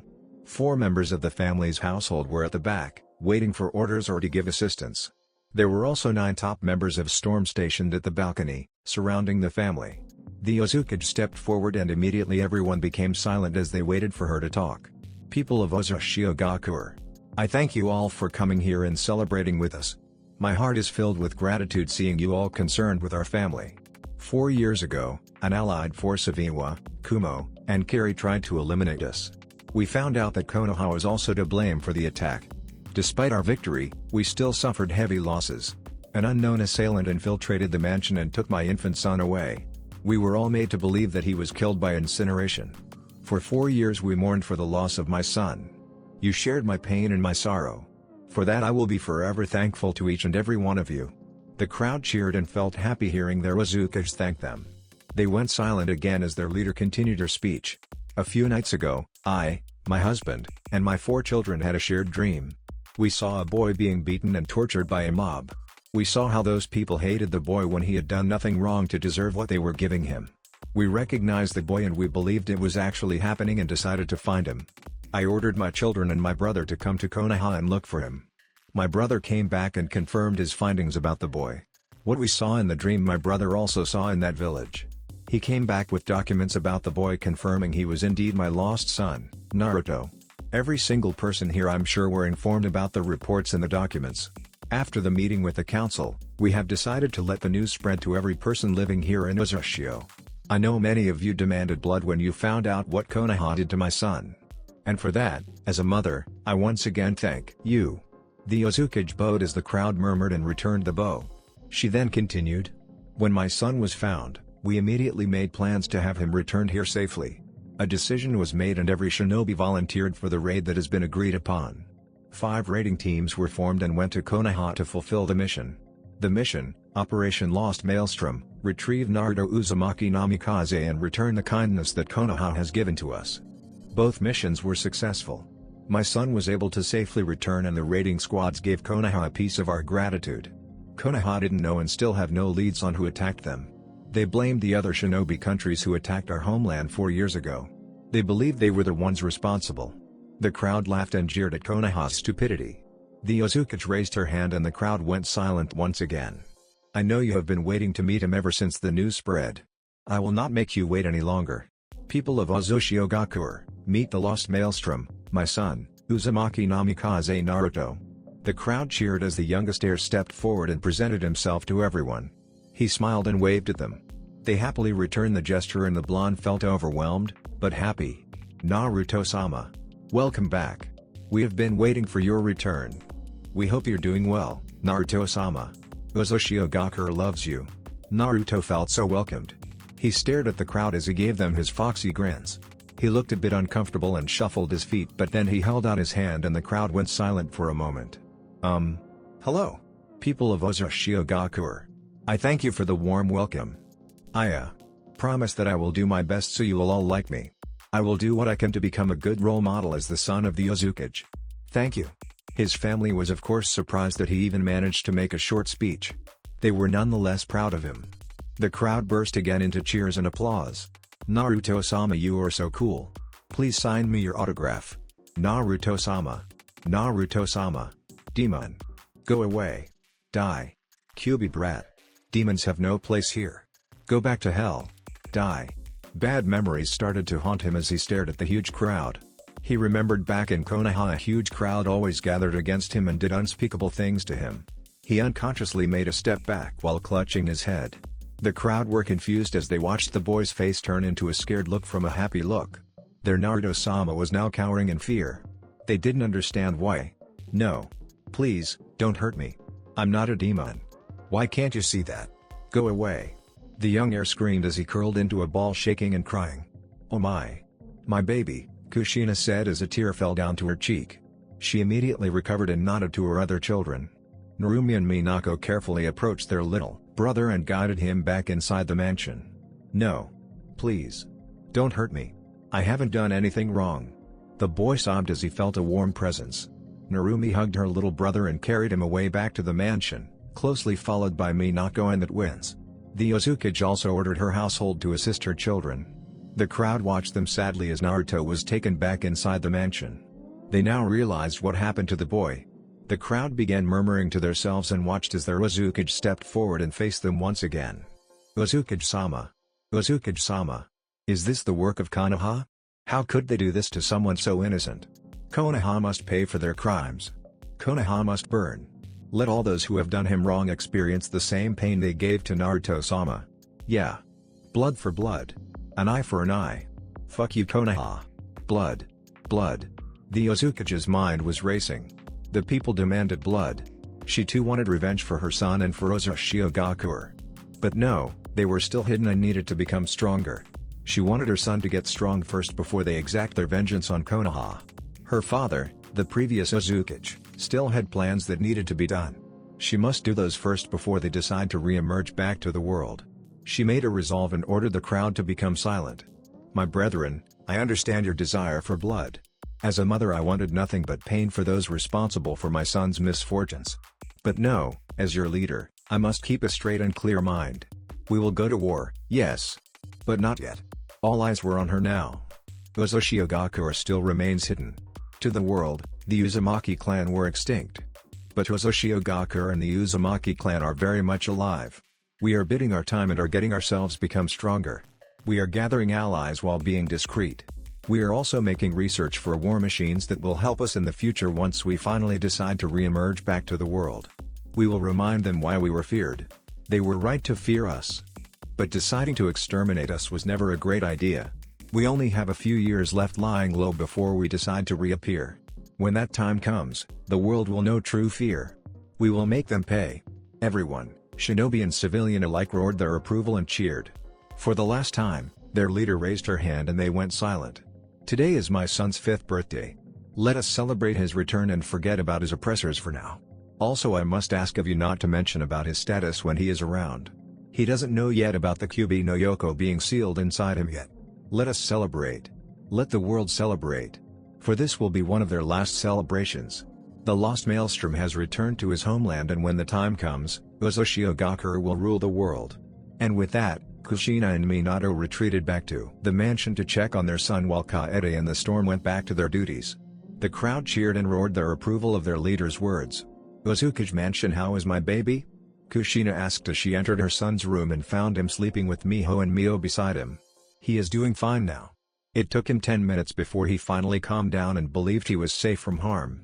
The crowd really did scare him and brought back bad memories, Minako said as he stood up and let his mother approach Naruto.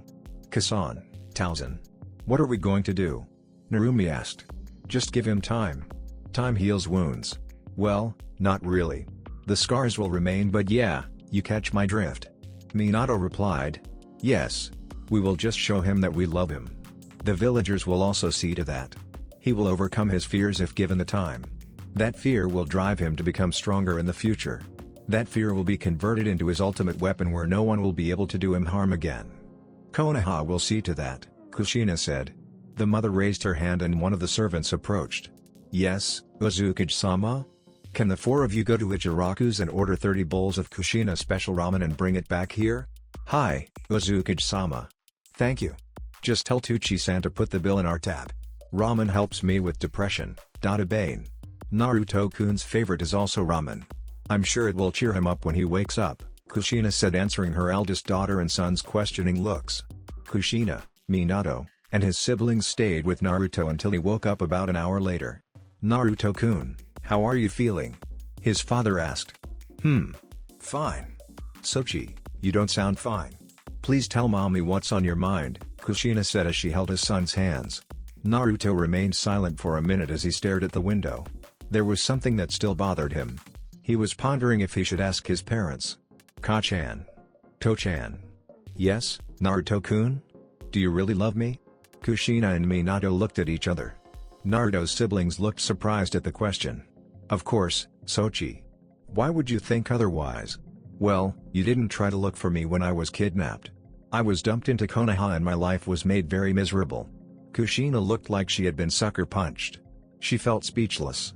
She reached for her son and tried to hug him. Naruto-kun, I'm so sorry. I was so scared back then. I became depressed for a year. After that I tried to live my life normally. Father prohibited me from going out to look for you. We had to lay low for a while. We tried tracking your signature but we couldn't. We believed you really died. Forgive us, Naruto-kun. Please forgive your Ka-chan. Kushina sobbed. Ka-chan. I'm still scared. Naruto-kun. Minato also felt speechless. What if they come back? What if they find out about me? What if they take me again? What will you do? Naruto-kun, we are very sorry for letting you go that easily.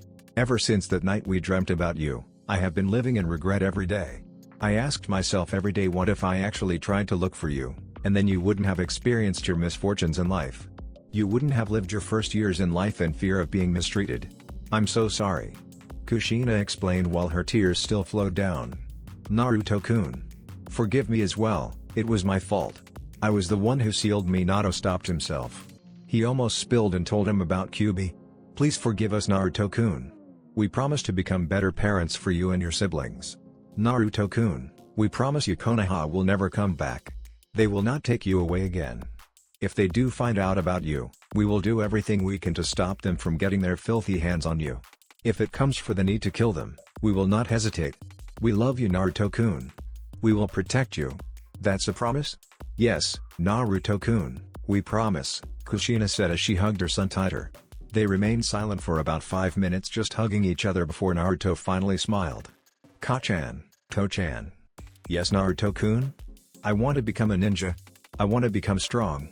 If Konoha comes for me, I will be able to defend myself. I also want to become strong to able to protect Uzumaki from her enemies. Can you enroll me to the academy?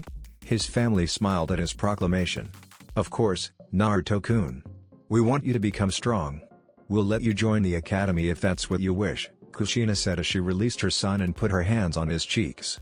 Naruto cheered. May I have the ramen? His parents chuckled as Minato nodded and gave him a bowl. Naruto's problem was finally solved in the morning. He continued celebrating his birthday and went outside to greet and thank the villagers. He spent his afternoon roaming the village. He received many gifts from the villagers. He got new clothes, new books, and ninja toys. Some of the shinobi gave him a set of real kunai and shuriken. He received books from the bookstore owner, Nana. Naruto received 25 eat-all-you-can ramen for free coupons, 590% off ramen coupons from Tucci, and a kiss from Ayame which left him dazed for about an hour. Nagito and his two best friends, Yahiko and Konan, gave him a black robe with red clouds designed on it, a pair of katanas, and another kiss from Konan that made the boy become dazed for another hour. His uncle Kaede gave him a tanto. His siblings gave him a set of standard Uzumaki shinobi clothing and weapons while his parents gave him books about Fuinjutsu and ninjutsu. His family received a dinner invitation from the owner of the most expensive restaurant in Uzumaki. His 5th was his greatest birthday ever. The next day, Uzumaki Council meeting. Uzukage-sama. We're almost finished conducting research and experimenting for our machineries. In 2 years' time, we will be producing our first battle tanks, airships, warships, and submarines. Also in 6 months our first batch of light and heavy artillery will be ready for testing. A man wearing white robes reported. He was one of Uzushio's best scientists. They were working on advanced machineries that will be of great use in the future. If our first batch of machines proves to be a success, We will need to ally with the Land of Metal to be able to produce more of these war machines. If we're to look for allies, the Land of Metal can be very helpful to us in trade and additional military power. The council was glad to hear of the research team's progress. They also approved the idea of Uzushio allying with the Land of Metal. That's a great proposition. I'll begin working to get in touch with the Land of Metal's daimyo and cage discreetly. Is there anything else? Yes, Uzukage-sama. We were also thinking of Amigakure. Oh yeah, hold it. The Uzukage said as she snapped her finger, calling a storm. Please find Nagato, Yahiko, and Konan and tell them to proceed here immediately. Hi. The storm said as he vanished in a swirl of water. 10 minutes later, Uzukage-sama. What is it? Nagato asked as he entered the meeting room with Yahiko and Konan. We were talking about which countries to get to ally with us and Amigakure was mentioned. The Uzukage replied as she nodded to the council and resumed their meeting. As you can see, Rain Country served as a battleground during the war. The country was naturally destroyed and became a poor country. They are now being led in tyranny by a clan known to produce poison from their bodies. The leader was known as Hanzo of the Salamander, head of the Hattori clan. He was also the person who fought the 3 legendary Sannin and was the one who gave them their titles. Ame no Kuni serves as a buffer zone for Konoha and the other elemental nations. If we can negotiate an ally with them, we will have a vantage point when the time comes and we will have a shorter route when we invade the other elemental countries. I can see your point. But there will be no negotiations. My sources tell me that Hanzo is a good friend of Danzo who is from Konoha. We are going to have to eliminate them before we occupy and rule Ame, said by another council member. But how are we going to do that?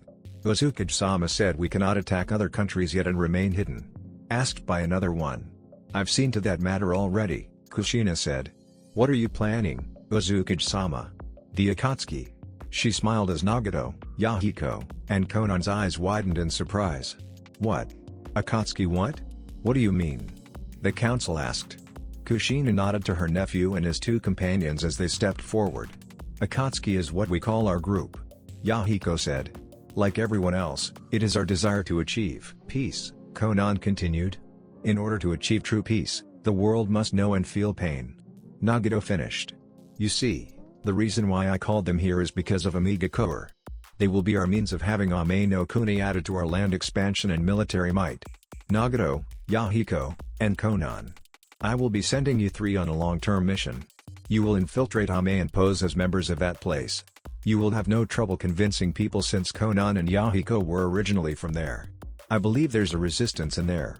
Find the rebels and use Akatsuki to invite them to your cause. Gather as much members and followers you can. When you are ready, overthrow the leaders and claim the country. Eliminate all loyal followers of them. We will send you 4 Uzushio Gakure Shinobi as reinforcements every 2 weeks once you find the rebels and convince them to join your cause. I have strong faith in you 3. Prepare to leave in a week. Thank you for trusting us, Uzukage-sama. We will not fail you and we will make sure to fulfill our mission. I know you will. The Uzukage replied as the 3 left the room. Alright. Amigakure will be taken care of. Anything else? Hi, 2 years ago, there had been an uprising in Yuki no Kuni. Yuki's former daimyo, Sasetsu Kazaana was murdered by his own brother, Dodo Kazaana. Dodo hired a group of mercenary shinobi and took over the place. Sasetsu's daughter, Koyuki, managed to escape along with the hexagonal crystal, which they believed was the key to Yuki no Kuni's hidden treasure. Our sources managed to unveil what treasure it was. The treasure was actually a heat generator for the whole country which will melt the snow and turn the weather into spring. Like Ame no Kuni, Yuki no Kuni is under control of a tyrant. Dodo and his little group of mercenaries wear what they called chakra armor. These suits enhance their jutsus tenfold and also make them immune to jutsus. Whenever hit by a jutsu, the armor will absorb it and convert it to chakra for the wearer to use. The wearers will also never experience chakra exhaustion since the armors drastically reduce the chakra required for a jutsu.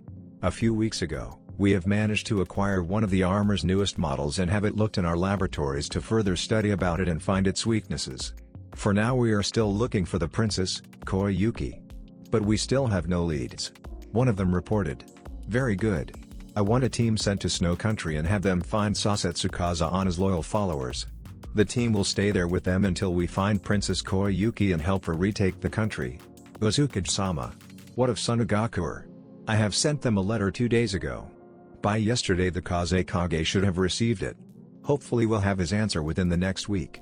I've sent them the letter and the other necessary documents to further convince them to ally with us. Uzumaki Council recently discovered more news regarding Konoha's treacherous plans. They found out about their plans against Sunagakuer.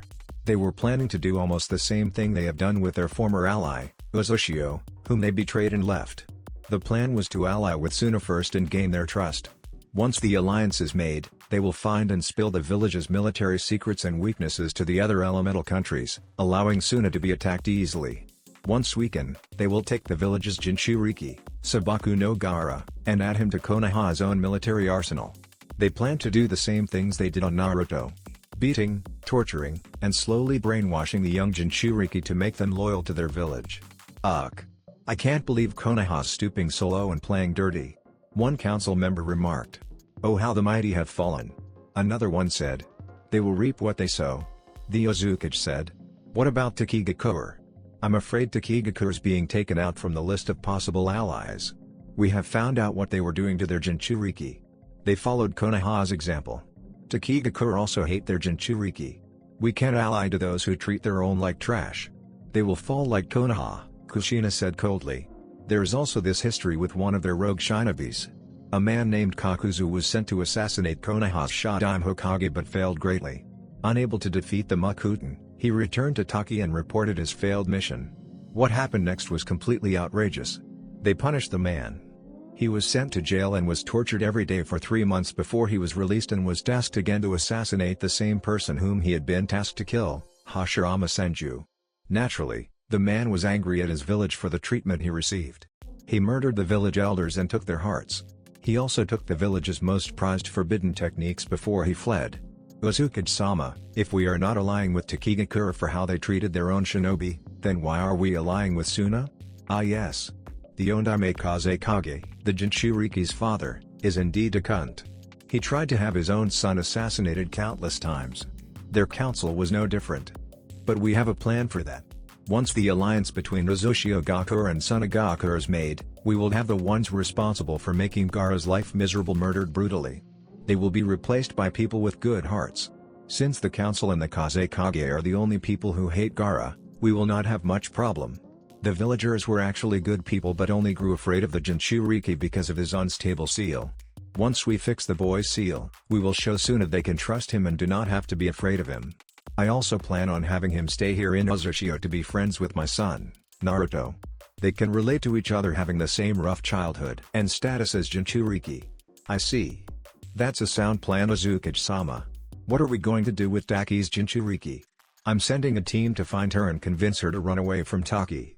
It should be easy.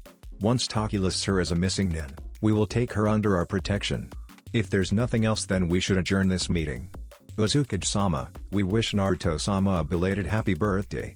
Here are our gifts.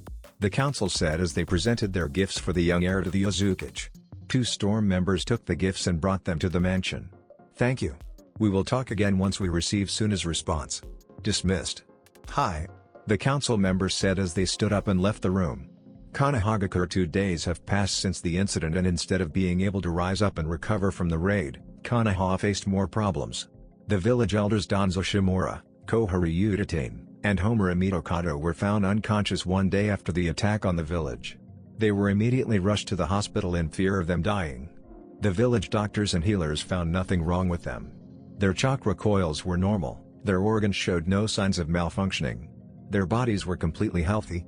Yet they were still baffled on their patient's current condition. Teams were sent to investigate the elders' houses and they were able to find residuals of very, very strong and potent dose of sleeping pills all over their drinks and food. The investigating teams gathered the residues to be studied in the hospital but later found out that the medicine slowly vanishes into nothingness, leaving no trace, when exposed to air. They were able to realize this when there was nothing left to study. This left them very frustrated and was forced to just wait for the elders to wake up since they found their bodies and brains perfectly healthy. They concluded they were simply put into a coma. The whole village, on the other hand, was put into a very shitty situation. The place stank of human waste. Every single person in the village had been diagnosed with a very strong and unique kind of diarrhea. The comfort rooms were always full of the infected and had very long lines. Those who were unfortunate enough, which was many, had no choice but to release their bowels on the road, the park, or wherever place they were. The doctors, through their own experiences, were able to determine the disease. The person infected will experience the same symptoms of diarrhea. What made it different from the normal diarrhea was that the body of the person infected will automatically replenish their lost waters and will keep them from becoming dehydrated. But because of the body being forced to replenish lost waters, the infected person becomes very weak. Though infected by the disease, teams were formed to investigate the cause of the pandemic and found out that the village's water tanks were mixed with many amounts of laxatives. They had no choice but to gather water outside the village and left traces of human waste along the roads. Because of the raid, a few mission and contract givers became hesitant to hire Konoha. This caused the village to have a lower source of income. The mission givers and contractors drastically decreased when they found out about the whole village infected with a strong and unique kind of diarrhea. Merchants and traders also avoided the village in fears of getting infected. News about the plague traveled fast. Only the daimyo's family, the people who lived near and inside the fire capital, and those who really needed something from Konoha kept their business with them running.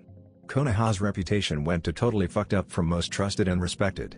Tsunagaku no Sato, the Yon Namikaze Kage, was surprised with the sudden increase of mission and contract requests. When he heard about Konoha, he was somewhat thankful for the slight increase of business. When the news about Konoha's plague spread, 90% of that village business decided to look for another village to deal business with. The populace of Suna felt very sorry for Konoha on the inside but was very happy on the outside. Finally, more missions for them. They will be more recognized. They will have more means of income. The Kazekage just finished assigning missions and was now signing papers. Kazekage-sama. Asuna Jonin carrying a scroll suddenly entered the office. Yes? Here's another scroll from the unknown center. Oh. Just leave it here. Thank you. Hi. The Kazekage finished his stack of paper and decided to open the scroll, and two folders puffed out from it. He decided to read the scroll first. Greetings, Kazekage Dono. Once again we would like to offer you an alliance between our respective villages. We are sure that we will both benefit with it, and we assure you that your village will benefit greatly with it. As stated in our previous letter, you will have an increase in mission requests and other businesses such as trade and other contracts. There you have it. Konoha's benefactors have decided to invest to your village instead. We must ask for your pardon if we cannot tell you who we are. Until you have agreed with the deal, we cannot reveal ourselves and our village. Although we can assure you that our intentions aligning with you are true, and we have no hidden agenda behind it. We simply wish an alliance so both our villages can have more trading resources and military strength. You can attest our strengths by looking on what happened with Konoha. See how much damage we have done within only 30 minutes. Also attached in this scroll are documents regarding your treaty with Konoha and their plans for it. We have managed to recover these files during our little raid. See for yourself. We hope that we could reach into a compromise and please us with your decision. We thank you in advance and wish you good fortune in your surge of incoming missions. Tsunagaku's friend. The Kazekage smirked as he put down the scroll. Now he knew who was to thank for their sudden increase in economy. He also understood a hidden threat within the message should he decide to do something funny like decline their proposal or reveal about them to Konoha. The Kazekage understood and saw how powerful their mysterious friend was. If he approves of the alliance, his country will become stronger and will have the power to oppose the 4 other elemental nations and other strong countries. He has already decided to agree to the alliance while he was still reading the letter. There will be no need of threats. Of course he will agree. His village has benefited a lot thanks to these mysterious people. The Kazekage then picked one of the 2 folders attached with the scroll and opened it. His facial expression turned to anger from curiosity as he read the folder's contents. Inside the folder was the progress report regarding Konoha's proposed alliance to Suna. Stated there were Konoha's true plans behind the supposed alliance. They were planning on befriending his village to discover their secrets and military weaknesses and exploit those. They also planned about taking Suna's Jinchuriki and brainwashing him. They wanted to add the Shukaku to their military arsenal. Once they have gotten what they wanted, they will overthrow Tsunagaku no Sato with or without the help of the other 3 nations. After reading the file, he knew there was no doubt he will accept Konoha's mysterious attacker's proposal for an alliance. He's definitely going to agree to it. Consequences of the alliance be damned. He'll think about those later. He will bring down Konoha with the help of his mysterious ally. The Kazekage then picked up the second folder.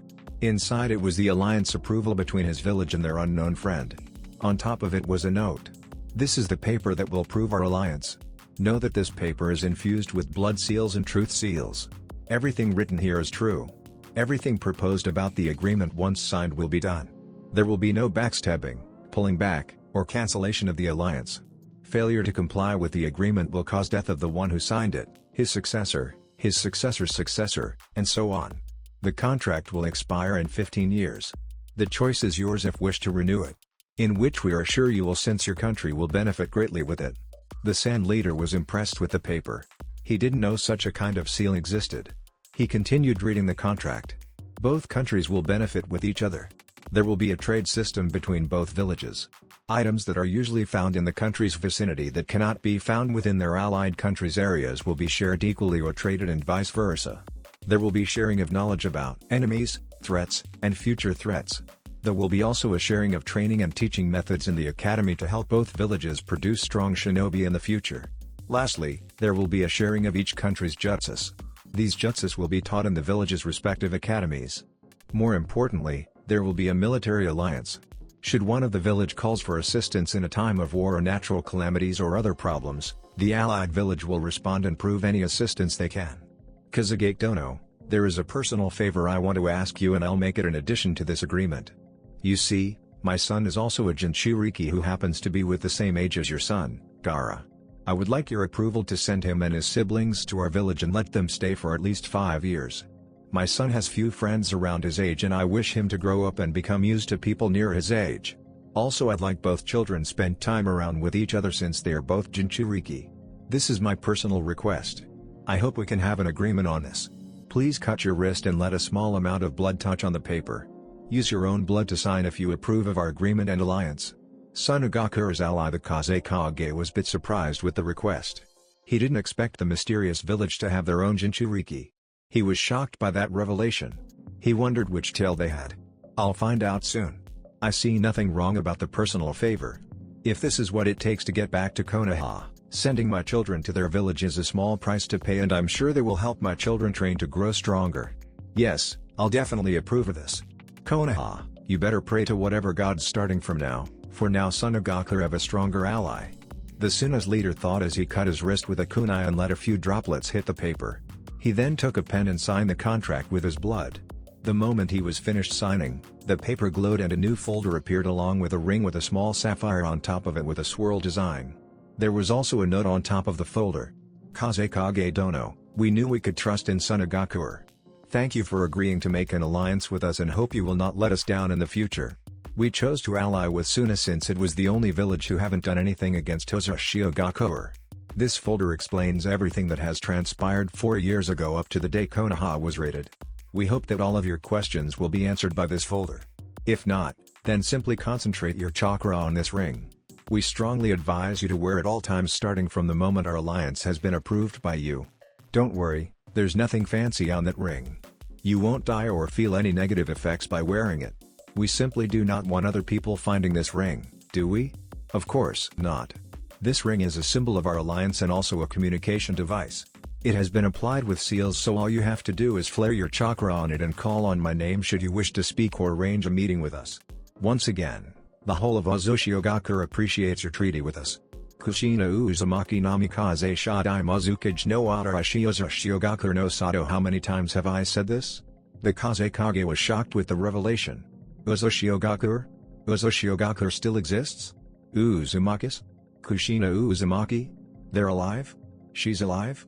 They were the ones who attacked Konoha? But why? How are they? Oh Kami, now my head hurts. The Suna leader thought as he massaged his head. He then shouted and called for his Anbu. 4 of them appeared in front of him kneeling. Anbu. I want the village locked down immediately. I want all possible entries to the village secured. Nobody is to get inside or go outside. Also have this room surrounded by 4 squads of the top Anbu. Secure this room and make sure nobody enters. Hi. The Kazekage stood up and quickly went into a series of hand seals. He applied the room with the strongest privacy seals he knew. Nobody from the outside will see, hear, or feel anything. He went back to his seat and began reading the contents of the folder. It took him almost 2 hours since he had to read the contents of the folder 3 times, as if memorizing it. All questions that had been lingering on his head were answered thanks to the information he read from the folder. He put down the files and took deep calming breaths. After about 10 minutes, he flared his chakra on the ring that he was now wearing. Uzoshiogakoer, Uzukage's office. The Uzukage was signing off papers as she felt a new chakra signature. She smiled and muttered, "Well, that was unexpectedly fast." The Uzumaki leader snapped her fingers and two masked figures who were kneeling appeared. "Please find my husband and my brother and tell them to come over here immediately." Hi. That's it for this video. I hope you all enjoyed the video.